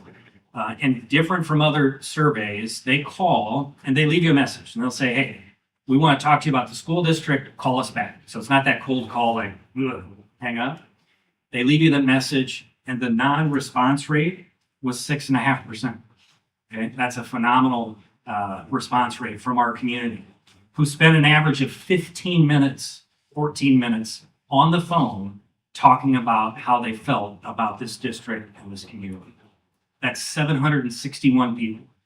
Okay, so a total overall of 500 residents, and then a parent bubble of 400. So when you add up all of the pieces, it's 761 individuals. Very representative as we look at demographics. And I can tell you, in working with them in the past, I knew this would be good information. I didn't know what to expect. When you think about how our community feels about the school district, it isn't always, our perception is it isn't always very positive. Okay? So I'm very proud to, again, just a couple of quick pieces. So I'm going to talk through this briefly. What you're seeing here is 3 different indicators that they were asked to compare the quality of our district to. First, that first section is neighboring school districts. 85% of our overall respondents said it was the same or better than neighboring districts. Okay, and of our parents, it's even higher. It's close to 90%. And you know, again, it's 3-to-1 overall to better than results from the parents. I'll tell you, the overall is very similar to that. Now, again, I can't see those numbers from here, so you might not be able to either. But what I can tell you is when they're asked about excellent teachers, 95% of our parents say we have excellent teachers. Okay? They believe in our staff and what our staff is doing for students every single day. I think that's a phenomenal number. But if you look down that list, all of those responses are very, very high. Right?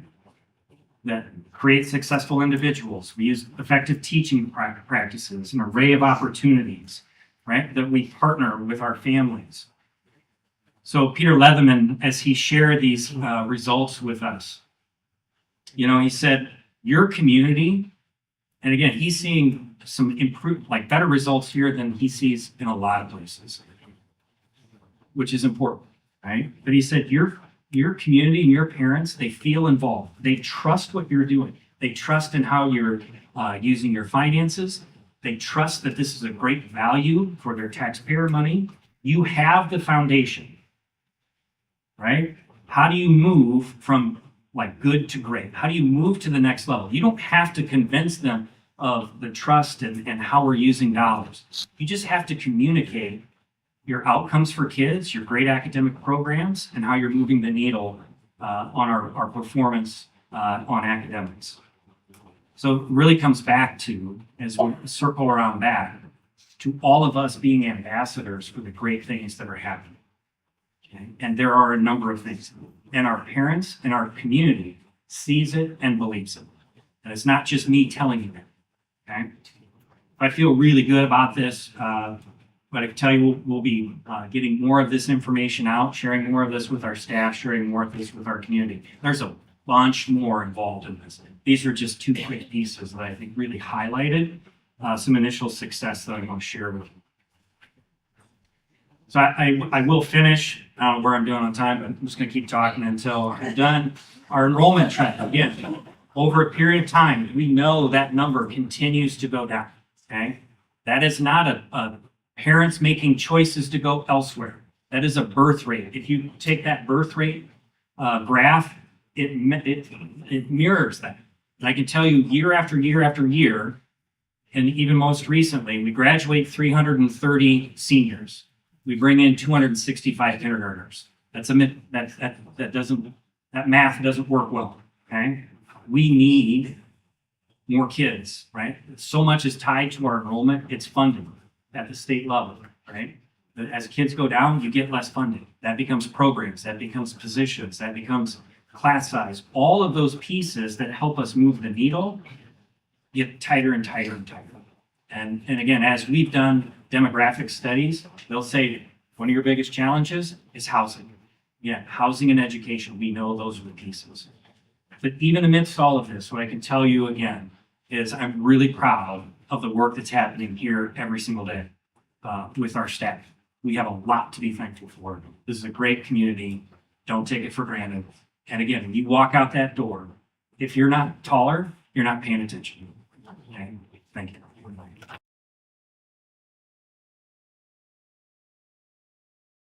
I'm Kim Warren. I'm the Executive Director of Aligned Impact Muscatine County, which is the community's Cradle to Career Education Initiative at United Way, Muscatine County. And I get the privilege to share with you how the community has been wrapping around support in many areas to help improve outcomes for students and families. So the first opportunity for improvement, as Angie said, that I'm going to talk about today is childcare. We know it's an early education issue to make sure kids are getting quality childcare to be ready for kindergarten. We also know it's an employment workforce issue. If parents don't have reliable childcare, they cannot show up to work. Last year, we talked about how the state has great new data that was a call to action. If you look at the maps, last year we had 1.8 children, I'm going to say 2 children, for every 1 available childcare space. Unfortunately, now we're moving closer towards around 2.5. But that doesn't mean we've been doing nothing. We have been bringing together childcare providers, in-home and centers. We've been bringing together the business community. We've been bringing together service providers that help support that space and businesses. And we have been having conversations about what can we do. One major thing that was done this past year was the state prioritized helping fund wraparound childcare for preschoolers and had some funding available. So the Muscatine Early Learning Center, led by Jesse Freers, partnered with Happy Time Childcare and got state funding to help provide transportation from the Early Learning Center to the daycare. So that was a huge win for our community that we were able to secure that state funding here. But one thing that we've been talking about, and this theme also came up in housing, is like, what is the cost? What will it take to get more housing here? Well, what will it take? to increase the quantity and quality of childcare in Muscatine County. So we're currently doing a cost modeling study, collecting a lot of data from childcare providers so we can figure out what is the true cost, so we can come up with local childcare solutions, which will put us in a better position to be able to access state and local dollars. We also heard from childcare providers that they'd really like to bring back a childcare association. That was something they used to have. And something we heard from them over and over again is they really would like that peer support. It's not easy figuring out how to navigate the state's childcare assistance system. It's not always easy writing and maintaining policies as regulations change at the state level. So we're also looking at how we can support childcare providers with the Childcare Association. Spark, the Muscatine School District Summer School Program, has come up a lot. Last year, we talked a lot about how the community really wraps around that program. It's led by Candy Steele and Corey Spees, who you also saw up here earlier. And today I'm going to focus on what do we really do in the kind of career exploration space. I am going to give you a taste of it. Well, we did bank some time. I could, like Clint, be up here for an hour sharing pictures of kids doing amazing things during the summer at Jefferson Elementary School. So we kind of structure career exploration at Spark a little different, kindergarten through 4th grade, than we do 5th and 6th. In kindergarten through 4th grade, businesses and community organizations do kind of more like one-off push-ins to an afternoon class to do career exploration. So the picture you see at the top with Muscatine Power and Water is they come in and they teach the kids how to test the water from the fire hydrant in front of Jefferson the same way that they do it with the same equipment they do in the field. Now afterwards, they turn on the fire hydrant and the kids get to play in the water, and it's an amazing time. I encourage any of you to come visit Spark whenever you want. Just let me know. I would be happy to give you a tour.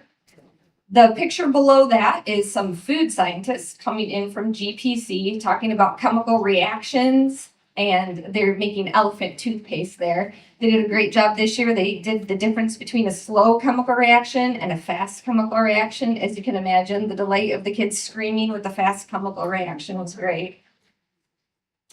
The next photo is from H&I. They come in and do a robotics challenge with 3rd graders, and then they follow that up with an on-site tour so they can see what robotics look like in a manufacturing environment. Musser Public Library does an engineering class with kindergartners with cardboard boxes and plastic tools and start teaching them the design process. There were some pretty amazing cars. I think that is a human body being built in the photo, but it's amazing the builds that the kindergartners do. And then county conservation pushes in just about everywhere in Spark. The kids do a variety of conservation activities, but the photo you're seeing, the kids are dissecting owl pellets, identifying what the owl ate, and starting to put back the skeleton and bones. And that is an experience I don't know if any other summer school program has in the state of Illinois, dissecting owl pellets. They were sanitized before. But 5th and 6th grade gets far more intentional. So for half of Spark, about 2 weeks in the afternoon, Muscatine Community College staff teaches a career exploration class. They pick a theme every day, and those themes, not all of them, but a lot of them, align with the career academies that you heard about, that the kids get access to earn that college credit at high school.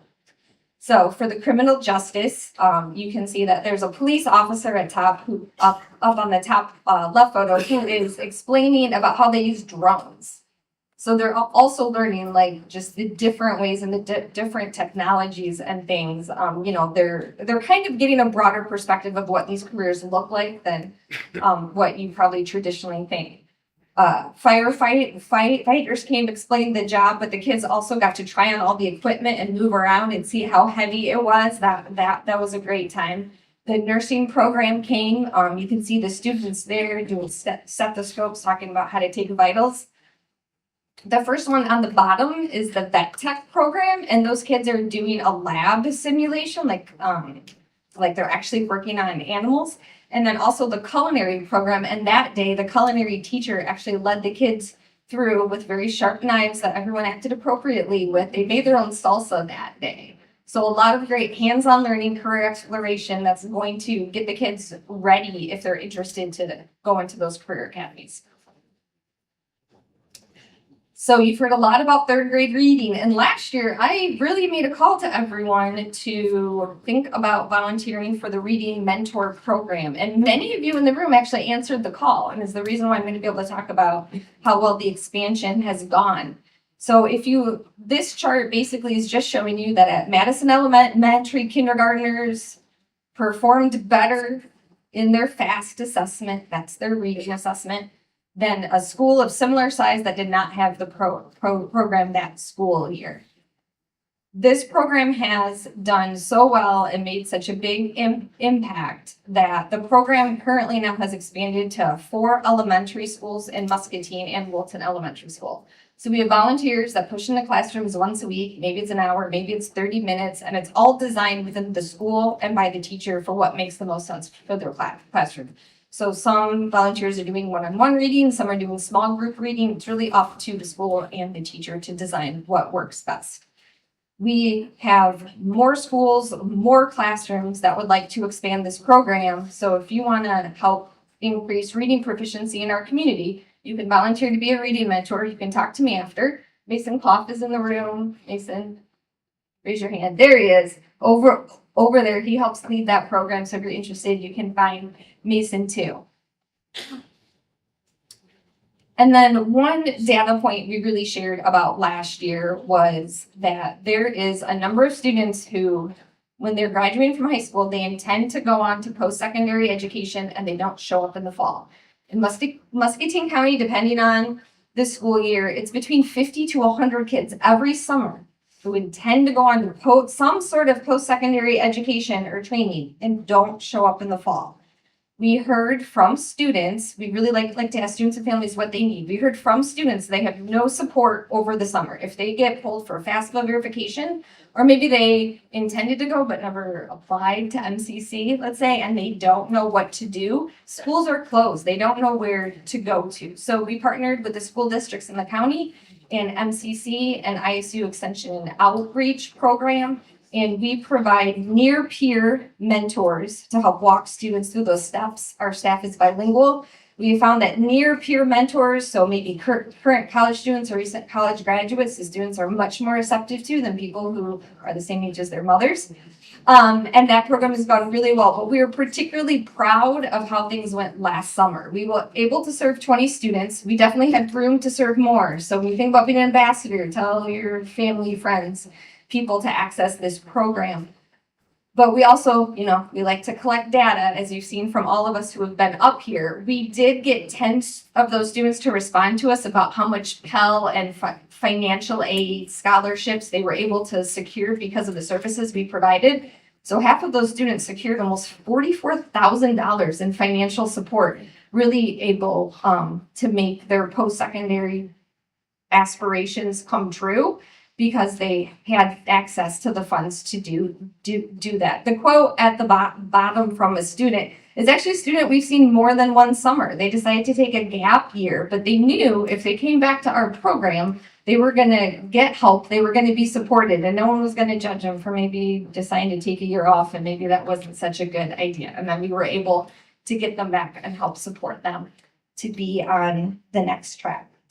So I hope I've shared a lot of points with you to help the ambassadors see ways to get involved. If you want to be involved in any of this work, please find me afterwards. I know a lot of you, as I'm looking around, are already deeply involved in this work. But if you have any questions or want to get involved, find me afterwards. And next, I'd like to welcome Rachel Pohl, Executive Director of Unity Point Trinity Muscatine Hospital.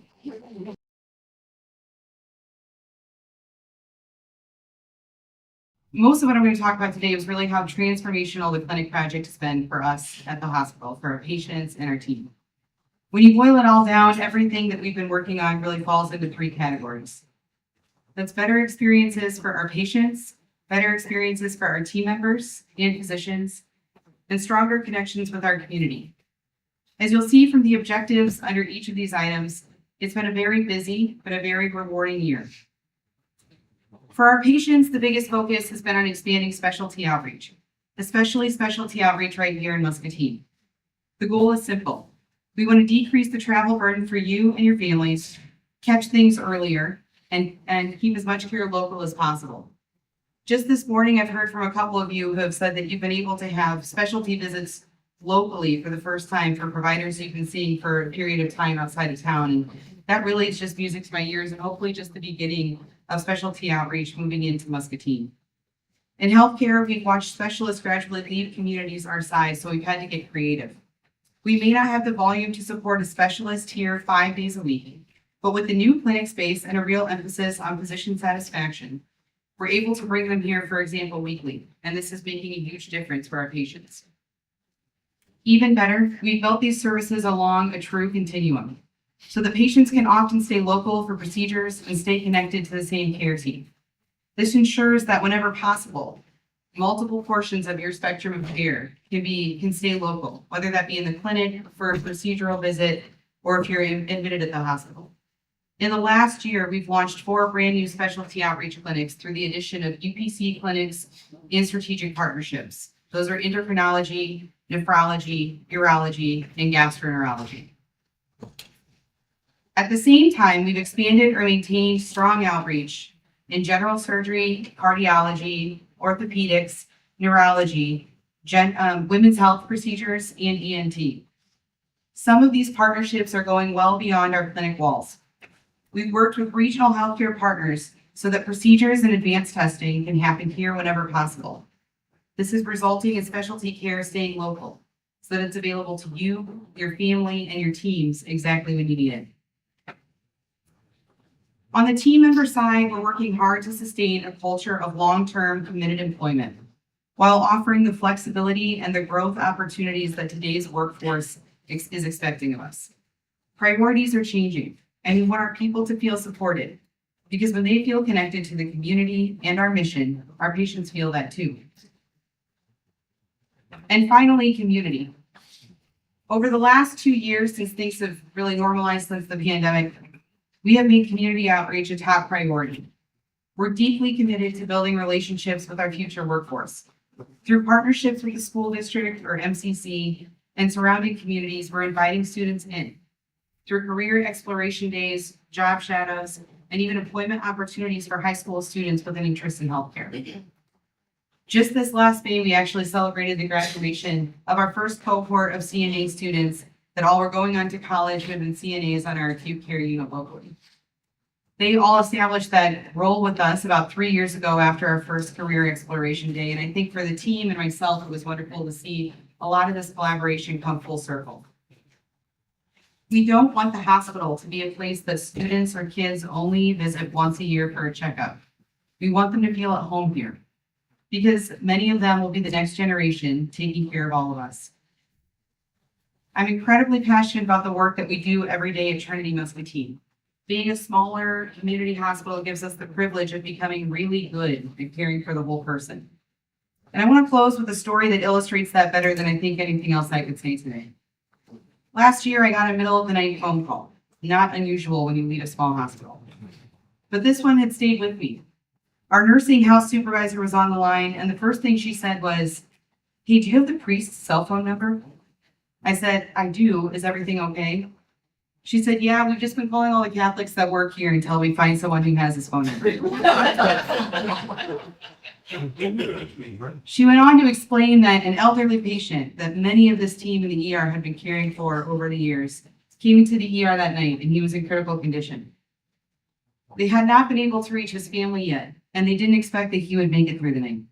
But because the team knew him so well from the many years of taking care of him, they knew that his deepest wish was to have a priest with him in the end. So there was a group of ER nurses moving heaven and earth to make this happen. The next morning, I came in early and I met the patient's daughter in the ER. She told me that by the time the family had arrived, one of our nurses was sitting with her father at his bedside, his favorite music playing on her phone, and yes, that the priest had made it in time. That story always moves me because it shows exactly why community hospitals matter. There are very few places that can take care of the whole person, body, mind, and soul the way that we can. And we can only do that because we know you. We know your families, your stories, and the resources in this community. We get to connect all of those pieces so that you, your loved ones, and your teams, and our entire community can stay as healthy as possible. Thank you for the opportunity today to be able to share these updates with you. We're going to shift gears out of health into community development, so I'd ask Mayor Brad Park to come up for the next round of updates.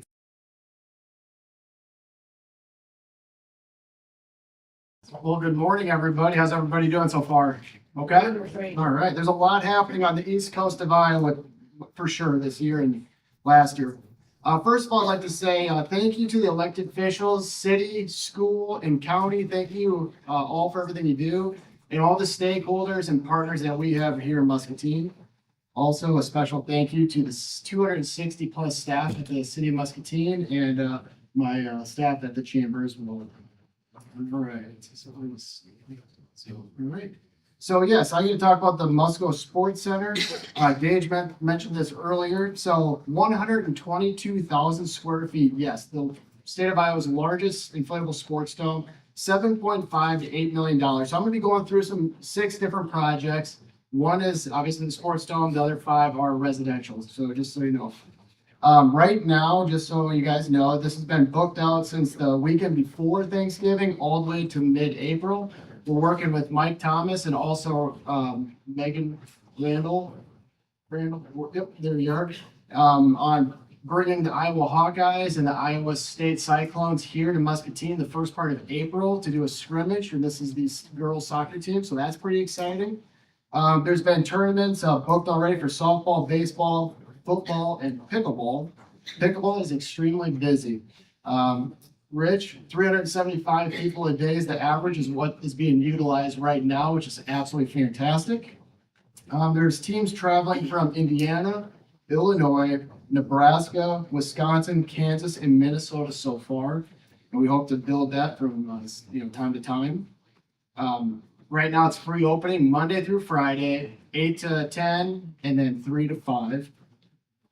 And we are also looking at property just next to the Musco Sports Center. The city is on what can we do to develop that, to maybe add a hotel, maybe some restaurants. But this is really exciting for Muscatine to start looking at development, working with the DOT to get access to that spot as well.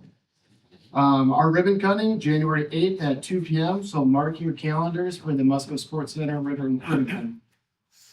All right, now we're going to shift into residential. So all these residential projects are all strategic and purposeful. Number one, it's going to increase our population, hopefully increase our population, but also it's going to increase our tax base. If we increase our tax base, guess what? Property taxes stabilize or they decrease. That's the whole point of all of this, right? So buckle up, here we go. So the first one is the lumber lofts, AKA Hawkeye Lumberyard site. As you probably, it's in snow right now. There's snow on top of it, but if you go past it right now, you see a shaft going up. That's the elevator shaft. There's been 7.5 feet of earth, dirt put on top of that, which is equivalent to 350 dump trucks that are 2.2 miles long, going from this hotel all the way to Walgreens. Pretty crazy, huh? You know, that's a lot of earth because it does flood there. This component too, this property, thriving community, credits, TIF, brownfield, grayfield, tax credits, and also an opportunity zone. The location, it's all about location, location, location, right? This location, right over there, 2 minutes from H&I HQ. Stanley Consultants, 3 minutes. Proof Social for the nightlife, right? 3 minutes. That's important, right? Downtown Hy-Vee to get your medication, your groceries, 3 minutes. Riverfront, 3 minutes. And then a 1 minute walk to our 15 miles of trails right here in Muscatine. Great opportunity for the H&I interns that you were talking about. I think this is great. We have an $11 million investment and taxes of $190,000 coming in. That's really exciting. 65 market rate apartments. Next one, Merge Urban Development, Carver Corner on this side over here. This one's pretty exciting as well. 4.5 acres, $9 million investment and taxes of $165,000.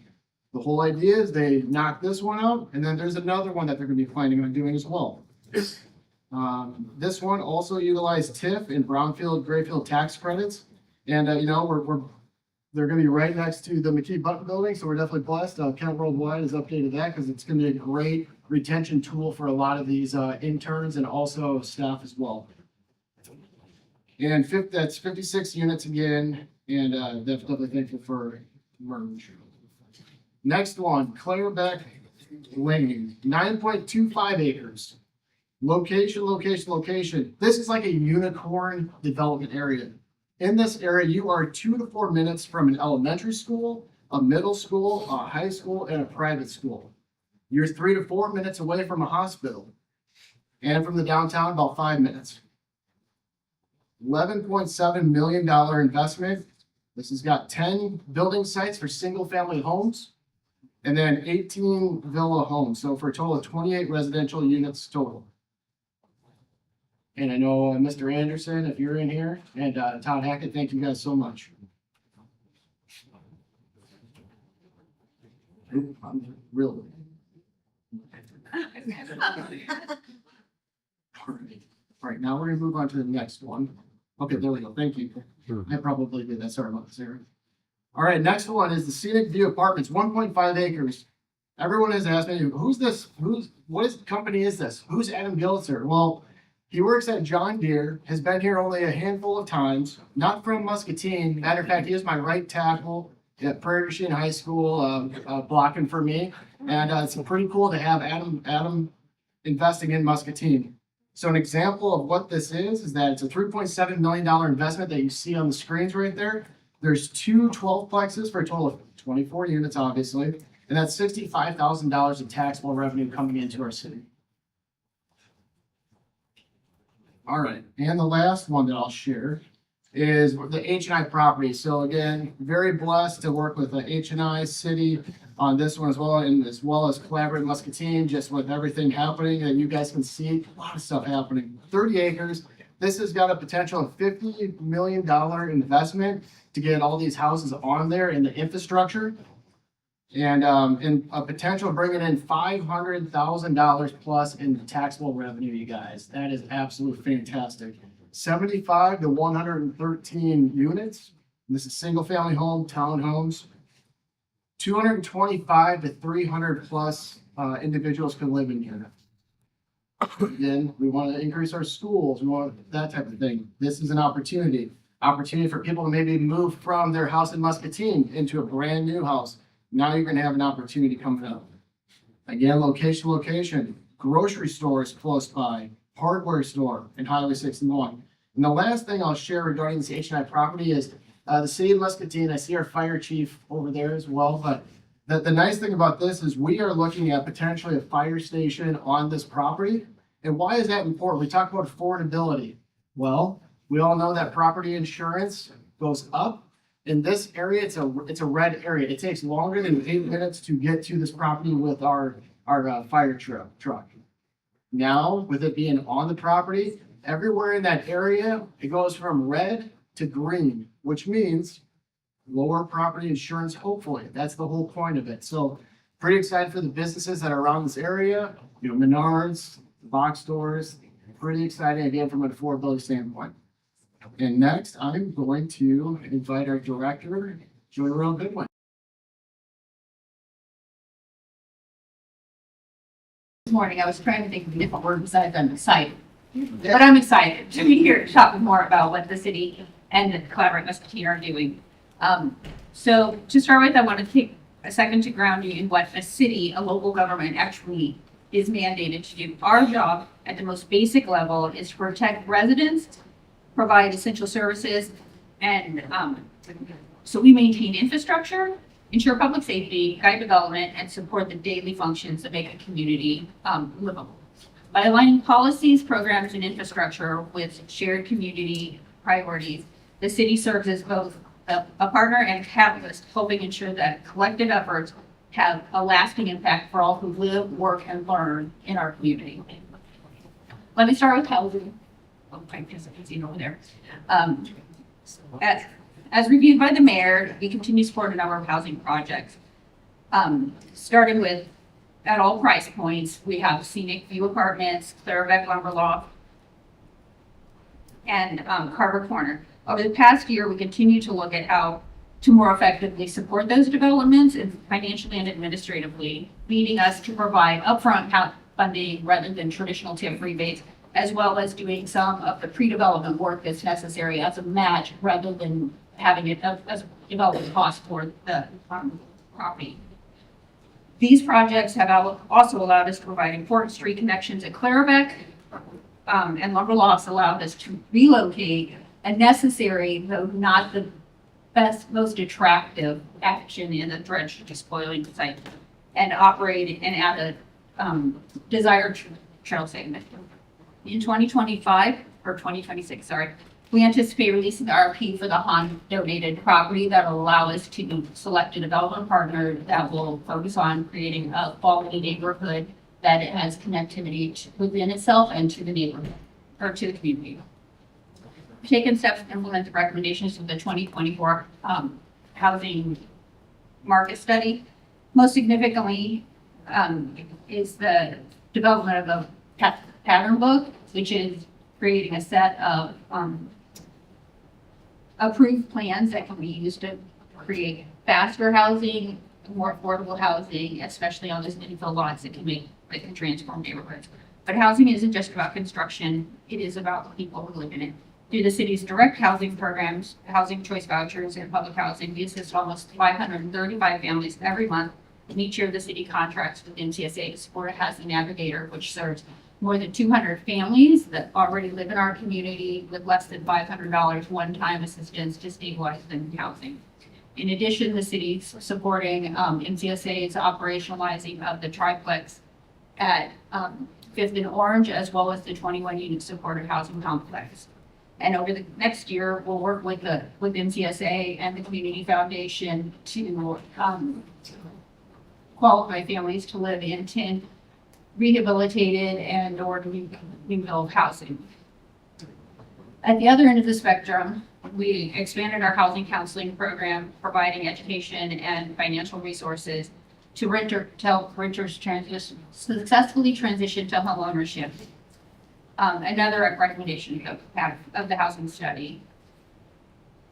Many of these homes are also within our neighborhood revitalization project, Ignite Vitality Mulberry, which is a powerful example of collaboration and commitment to recipients. And we're engaging families, repairing 30 homes, rebuilding cleared lots, supporting safe routes to school, improving lighting and Wi-Fi access, and creating neighborhood park, as well as increasing quality of affordable housing. It's not just a project, it is a transformation.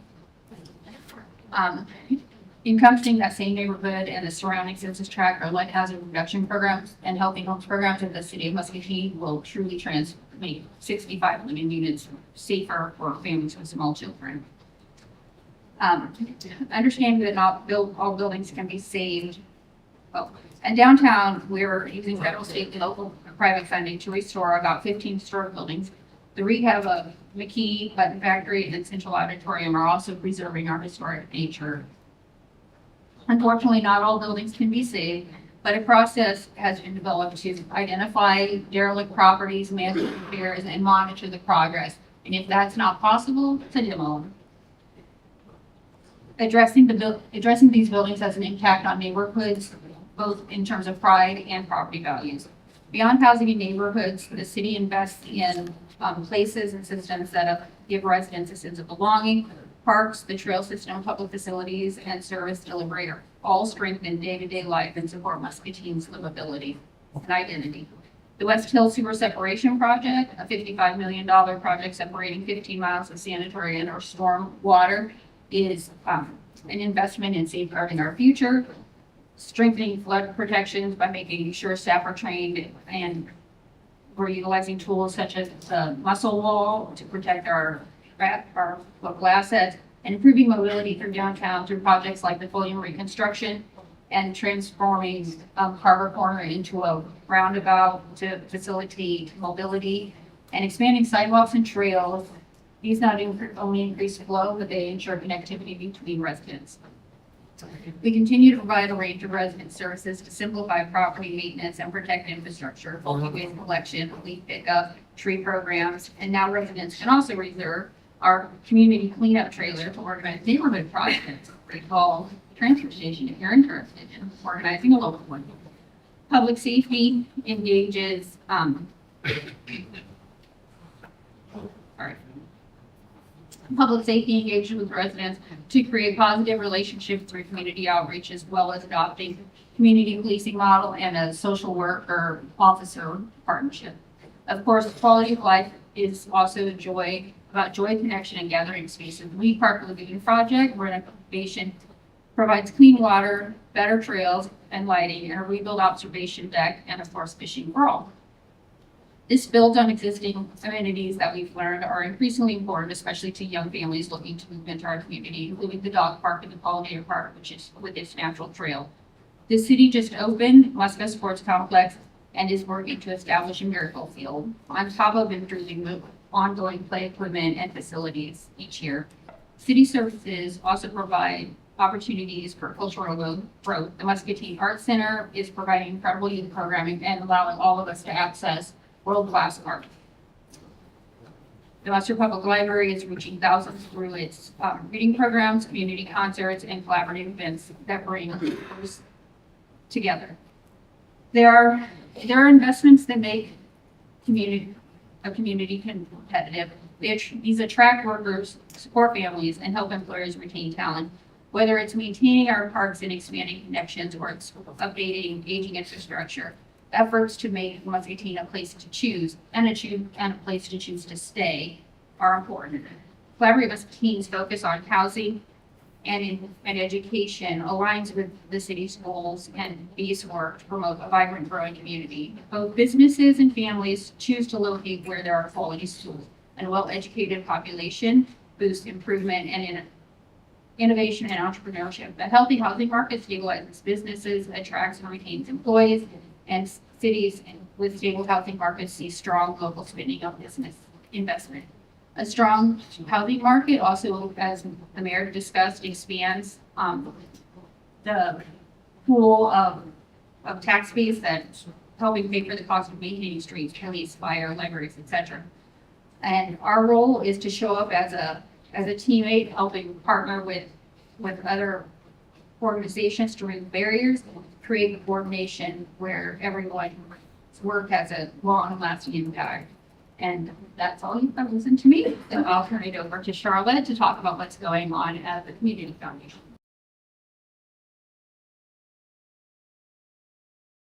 I'm walking tall, like Clint said, but I'm still too short to be able to see my notes at the podium, so I'll stand over here. Good morning. At the root of Muscatine's success, as you're hearing today, as you thumb back through the history books, are visionaries with a flair of moonshot expectations and a network of collaboration.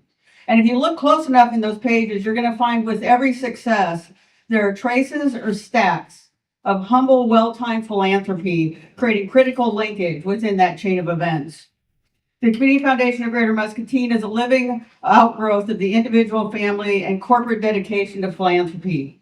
25 years ago, our visioned leaders created the foundation to serve as a philanthropic vessel to leverage resources, engage people, and inspire solutions. We have grown a bit since then to $105 million in assets with 324 charitable funds, each with a unique purpose. We distribute nearly $600,000 annually in secondary, post-secondary, and trade scholarships, and those have all been established by our donors. We have 56 different committees with over 200 diverse community members that are annually supporting our grants by application, our scholarships, and our field of interest selections. To name just a few of our donor funds' impact in the last couple of years, working with the city of Muscatine, one of our donor-directed funds put $2 million into improving and building parks in our south end. We funded over $500,000 toward the Ignite Vitality Project that Jody mentioned a moment ago. And of course, our Muscatine Health Support Fund built the Mulberry Clinic, which our friends Unity Point Trinity Muscatine used to provide world-class health care. Our employers and our neighbors donated $11 million to make that a reality, with Kent Worldwide doing the lead gift of $4 million. Over $1 million or more was each donated by H&I, Musco, Muscatine County, and Roy J. Carter Charitable Trust.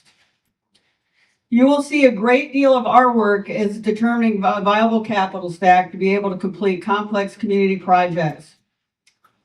We do this through granting to projects that meet our donor intent, as well as, in partnership with the city and the county, we have jointly funded a grant writer. And that is part of our team, and we work to marshal money from outside the community into it. Since inception, the position's brought in more than $12 million in grants. And to name a few of those, an initial $1 million commitment came for the Musco Sports Dome through granting outside the community. $1.8 million was a grant was received for new homes to the Ignite Vitality Project. And the grant writer also submitted a 750-page application on behalf of the city, who then received the Iowa Economic Development Authority Thriving Iowa Award that Brad mentioned just a moment ago, which created preference points for $2 million in critical tax credits to support the Hawkeye Lumber Apartments. A quick summary on another housing effort we have undertaken is the open source Rural Housing Innovation Project. Our goal is to use current and alternative technologies, including cast in place, cement composite, wiki, and 3D. Many have long-standing utilization in Europe and Asia. And we're doing this in order to create durable homes with extreme weather resistance, lower maintenance and utility costs, support Muscatine Community College's construction workforce development, create transferability for other entrepreneurs to be able to use these techniques, and ultimately to lower the cost of homeownership. We received a private foundation grant to build our own 3D home printer and believe we'll be able to do so at about 20% of the cost of purchasing. This is being done on site at Muscatine Community College. Iowa State University has joined our work, and they now have their 3D printer also on site at Muscatine Community College and are working alongside this project. We're also working with Roy Carver Charitable Trust to build a triplex that was mentioned earlier for families at Jefferson School in need of stable housing. Carver Trust is funding that project, and H&I donated the land for that project. You can see that foundational issues of housing and education are firmly embedded in our upstream organizational work, as well as interwoven into our donor-directed efforts. We are firmly committed to the work and the North Star. I'd like to close today with an announcement. I'm honored to share publicly for the very first time that the board and staff of the Community Foundation of Greater Muscatine announced a truly historic act of generosity and environmental stewardship.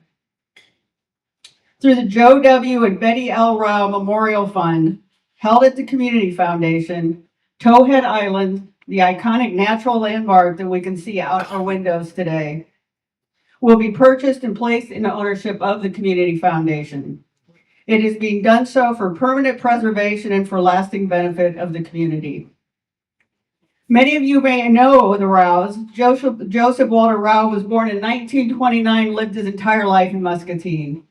His wife, Betty Louise Chaddock Rao, was born in 1928 in Fort Madison, but lived her whole adult life in Muscatine. They raised 5 children and served as role models for their qualities of accepting every person as they are, their strong work ethic, and for valuing the importance of a lifelong education. Joe and Betty contributed to and participated in Muscatine community life and the well-being of its citizens as an unquestioned matter of daily life. This fund was established to honor their legacy and their ideals. The donation marks one of the most significant conservation-focused philanthropic gestures in the region's history. The island, which scales 129 acres in size, lies within the incorporated city limits of Muscatine. This extraordinary gift guarantees that the island will remain a place of beauty, biodiversity, education, and connection for generations. Under the stewardship plan, which is in the very early stages of development and aligned with the donors' wishes, the island will be maintained to inspire unique opportunities for our area youth. Outdoor education, a renewed appreciation for local natural spaces, and community benefit. According to a 1973 Muscatine Journal article, one of the earliest recorded reports of the island's rich history, It began, that report said in 1837, as Iowa prepared to become an organized territory, Iowa wanted to lay claim from Illinois of the island. Illinois held it at that time. The owners have a historical 188-year-old document bearing the signature of Andrew Johnson, the 17th president of the United States, transferring ownership of the island to Iowa. Although initially publicly owned, it has been privately owned by the Reesink, Willis, and Elliott families for generations. We will be identifying initial island stewardship plans and partnerships in the coming months, and this process will be evolving and unfolding over future years. The Community Foundation of Greater Muscatine is incredibly grateful for the vision of the Joe W. and Betty L. Rao Memorial Fund for this gift and the preservation of this local national resource and community landmark. Unique and exciting opportunities await us and our children.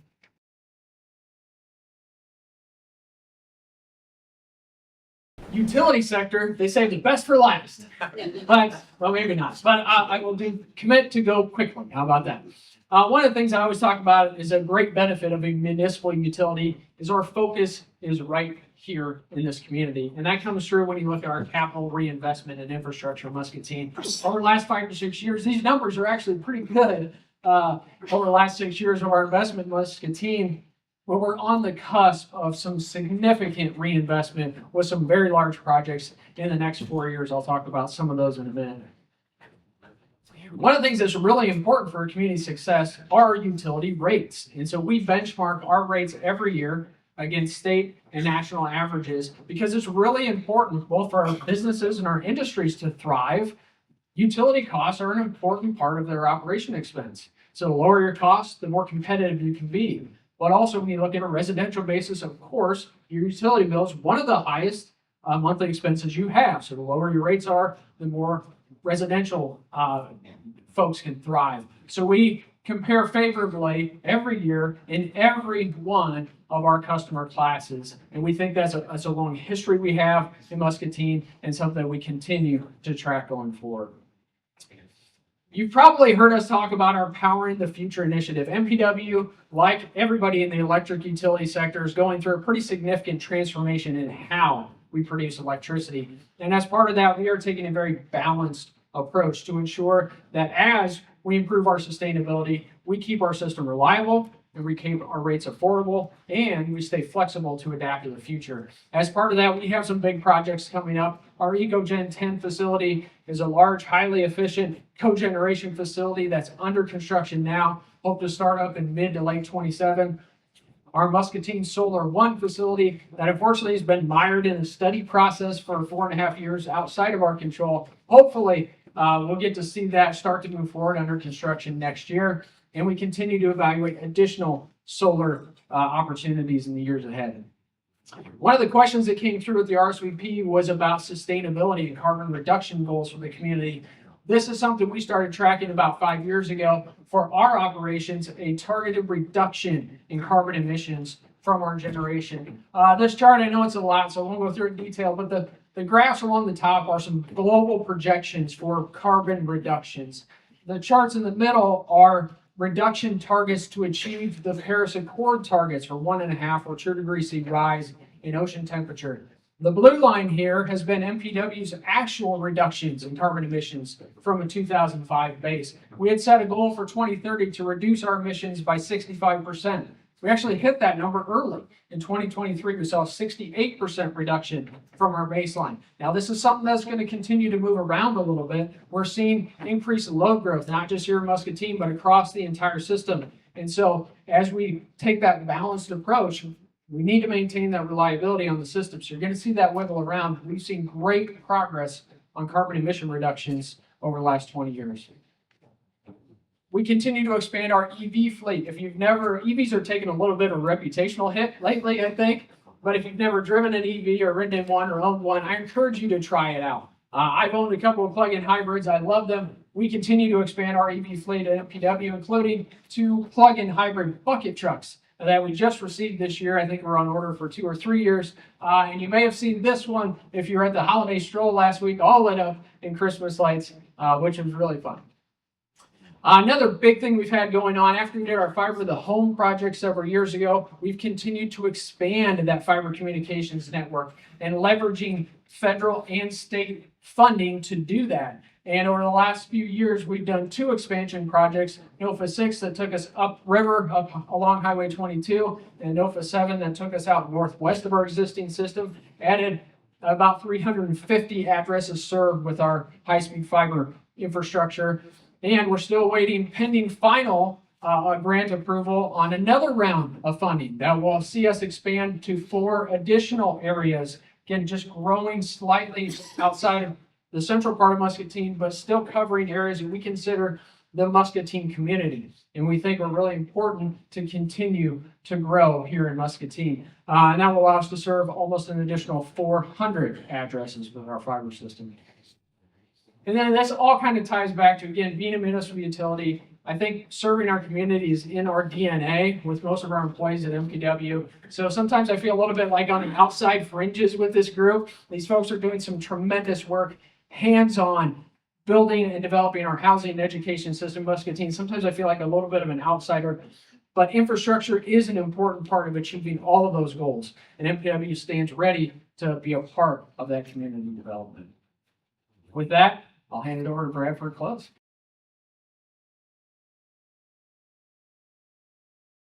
All right, so I'm gonna leave you guys with a few takeaways and next steps. First, the momentum in Muscatine is most definitely real, and it's accelerating. From 2018 to 2023, we have added roughly 335 new housing units, which equaled roughly $61 million in residential development investment. Looking ahead from last year, 2024 through 2029, we go by campaigns. We already have commitments and strong potential for 616 new units with an investment of over $215 million in housing alone. In collaboration, you take the commercial, the industrial, and the residential, bring them together. 2014 and 2018, $443 million invested. 2019 to 2023, $1.2 billion. Again, all 3 sectors, $1.2 billion. 24 through 29, projects announced and planned investments in Muscatine are now over $1.3 billion with an additional $2 billion of active prospects looking in Muscatine right now, which is pretty fantastic. Those aren't just numbers. That's 840 new and retained jobs on the horizon. Schools that are improving every year, and a community that is undeniably on the rise.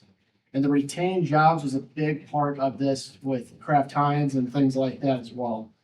Economic strength, Muscatine's in the top 31% for micropolitan communities. Tourism, top 17% in the state of Iowa. Gross domestic product, top 13% in the state of Iowa.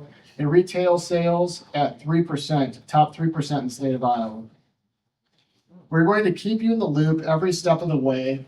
Expect our quarterly Collaborate Muscatine newsletter with the latest updates, and make sure you're following the Collaborate Muscatine Facebook page for real-time wins. Right now, I'd like everyone to please grab your phone and scan the QR code on the table. And it takes you straight to today's feedback survey. We want to hear what resonated with you the most today. We also will send an email out just in case you missed scanning the code right now. So finally, the most important action step any of us can take doesn't require a permit or a shovel. It starts with you, our ambassadors. Take these conversations back to your workplace, your neighborhoods, your family, and of course, social media. Every one of you is an ambassador for Muscatine. The story people hear about community often comes from someone just like you. Keep telling the true story about Muscatine. Muscatine is growing. Muscatine's on fire. Muscatine is welcoming. Muscatine is a place where people want to plant roots and build a future. And before you head out this morning, we want to share something special. As we talk about momentum pride, and what it means to call Muscatine home. We are excited to show the brand new Live Muscatine commercial, which you probably see on social media. It's a celebration of who we are and where we are going. And now we are going to play that. Welcome to Muscatine, a city where community and opportunity meet along the Mississippi. Here you'll find more than just a place to live. You'll find a place to belong. A place where neighbors know your name, where small businesses thrive, and where family roots run deep. Muscatine offers quality schools, safe neighborhoods, and a cost of living that lets you enjoy more of what matters most. From our historic downtown to our beautiful parks, trails, and riverfront, life here moves at a pace that feels just right. Sports bring our community together, from youth leagues and high school games to tournaments that fill our fields. We're a city of makers, dreamers, and doers, home to world-class employers. Whether you're starting a career, raising a family, or looking for a community that feels like home, Muscatine, the pearl of the Mississippi. To learn more, visit muscatine.com. Thank you truly for investing your time, your energy, and your passion today. Because of you, our best days are yet to come. Enjoy the rest of your day. Please drive safe if you're going back home or going back to work. But thank you all for showing up. Appreciate it.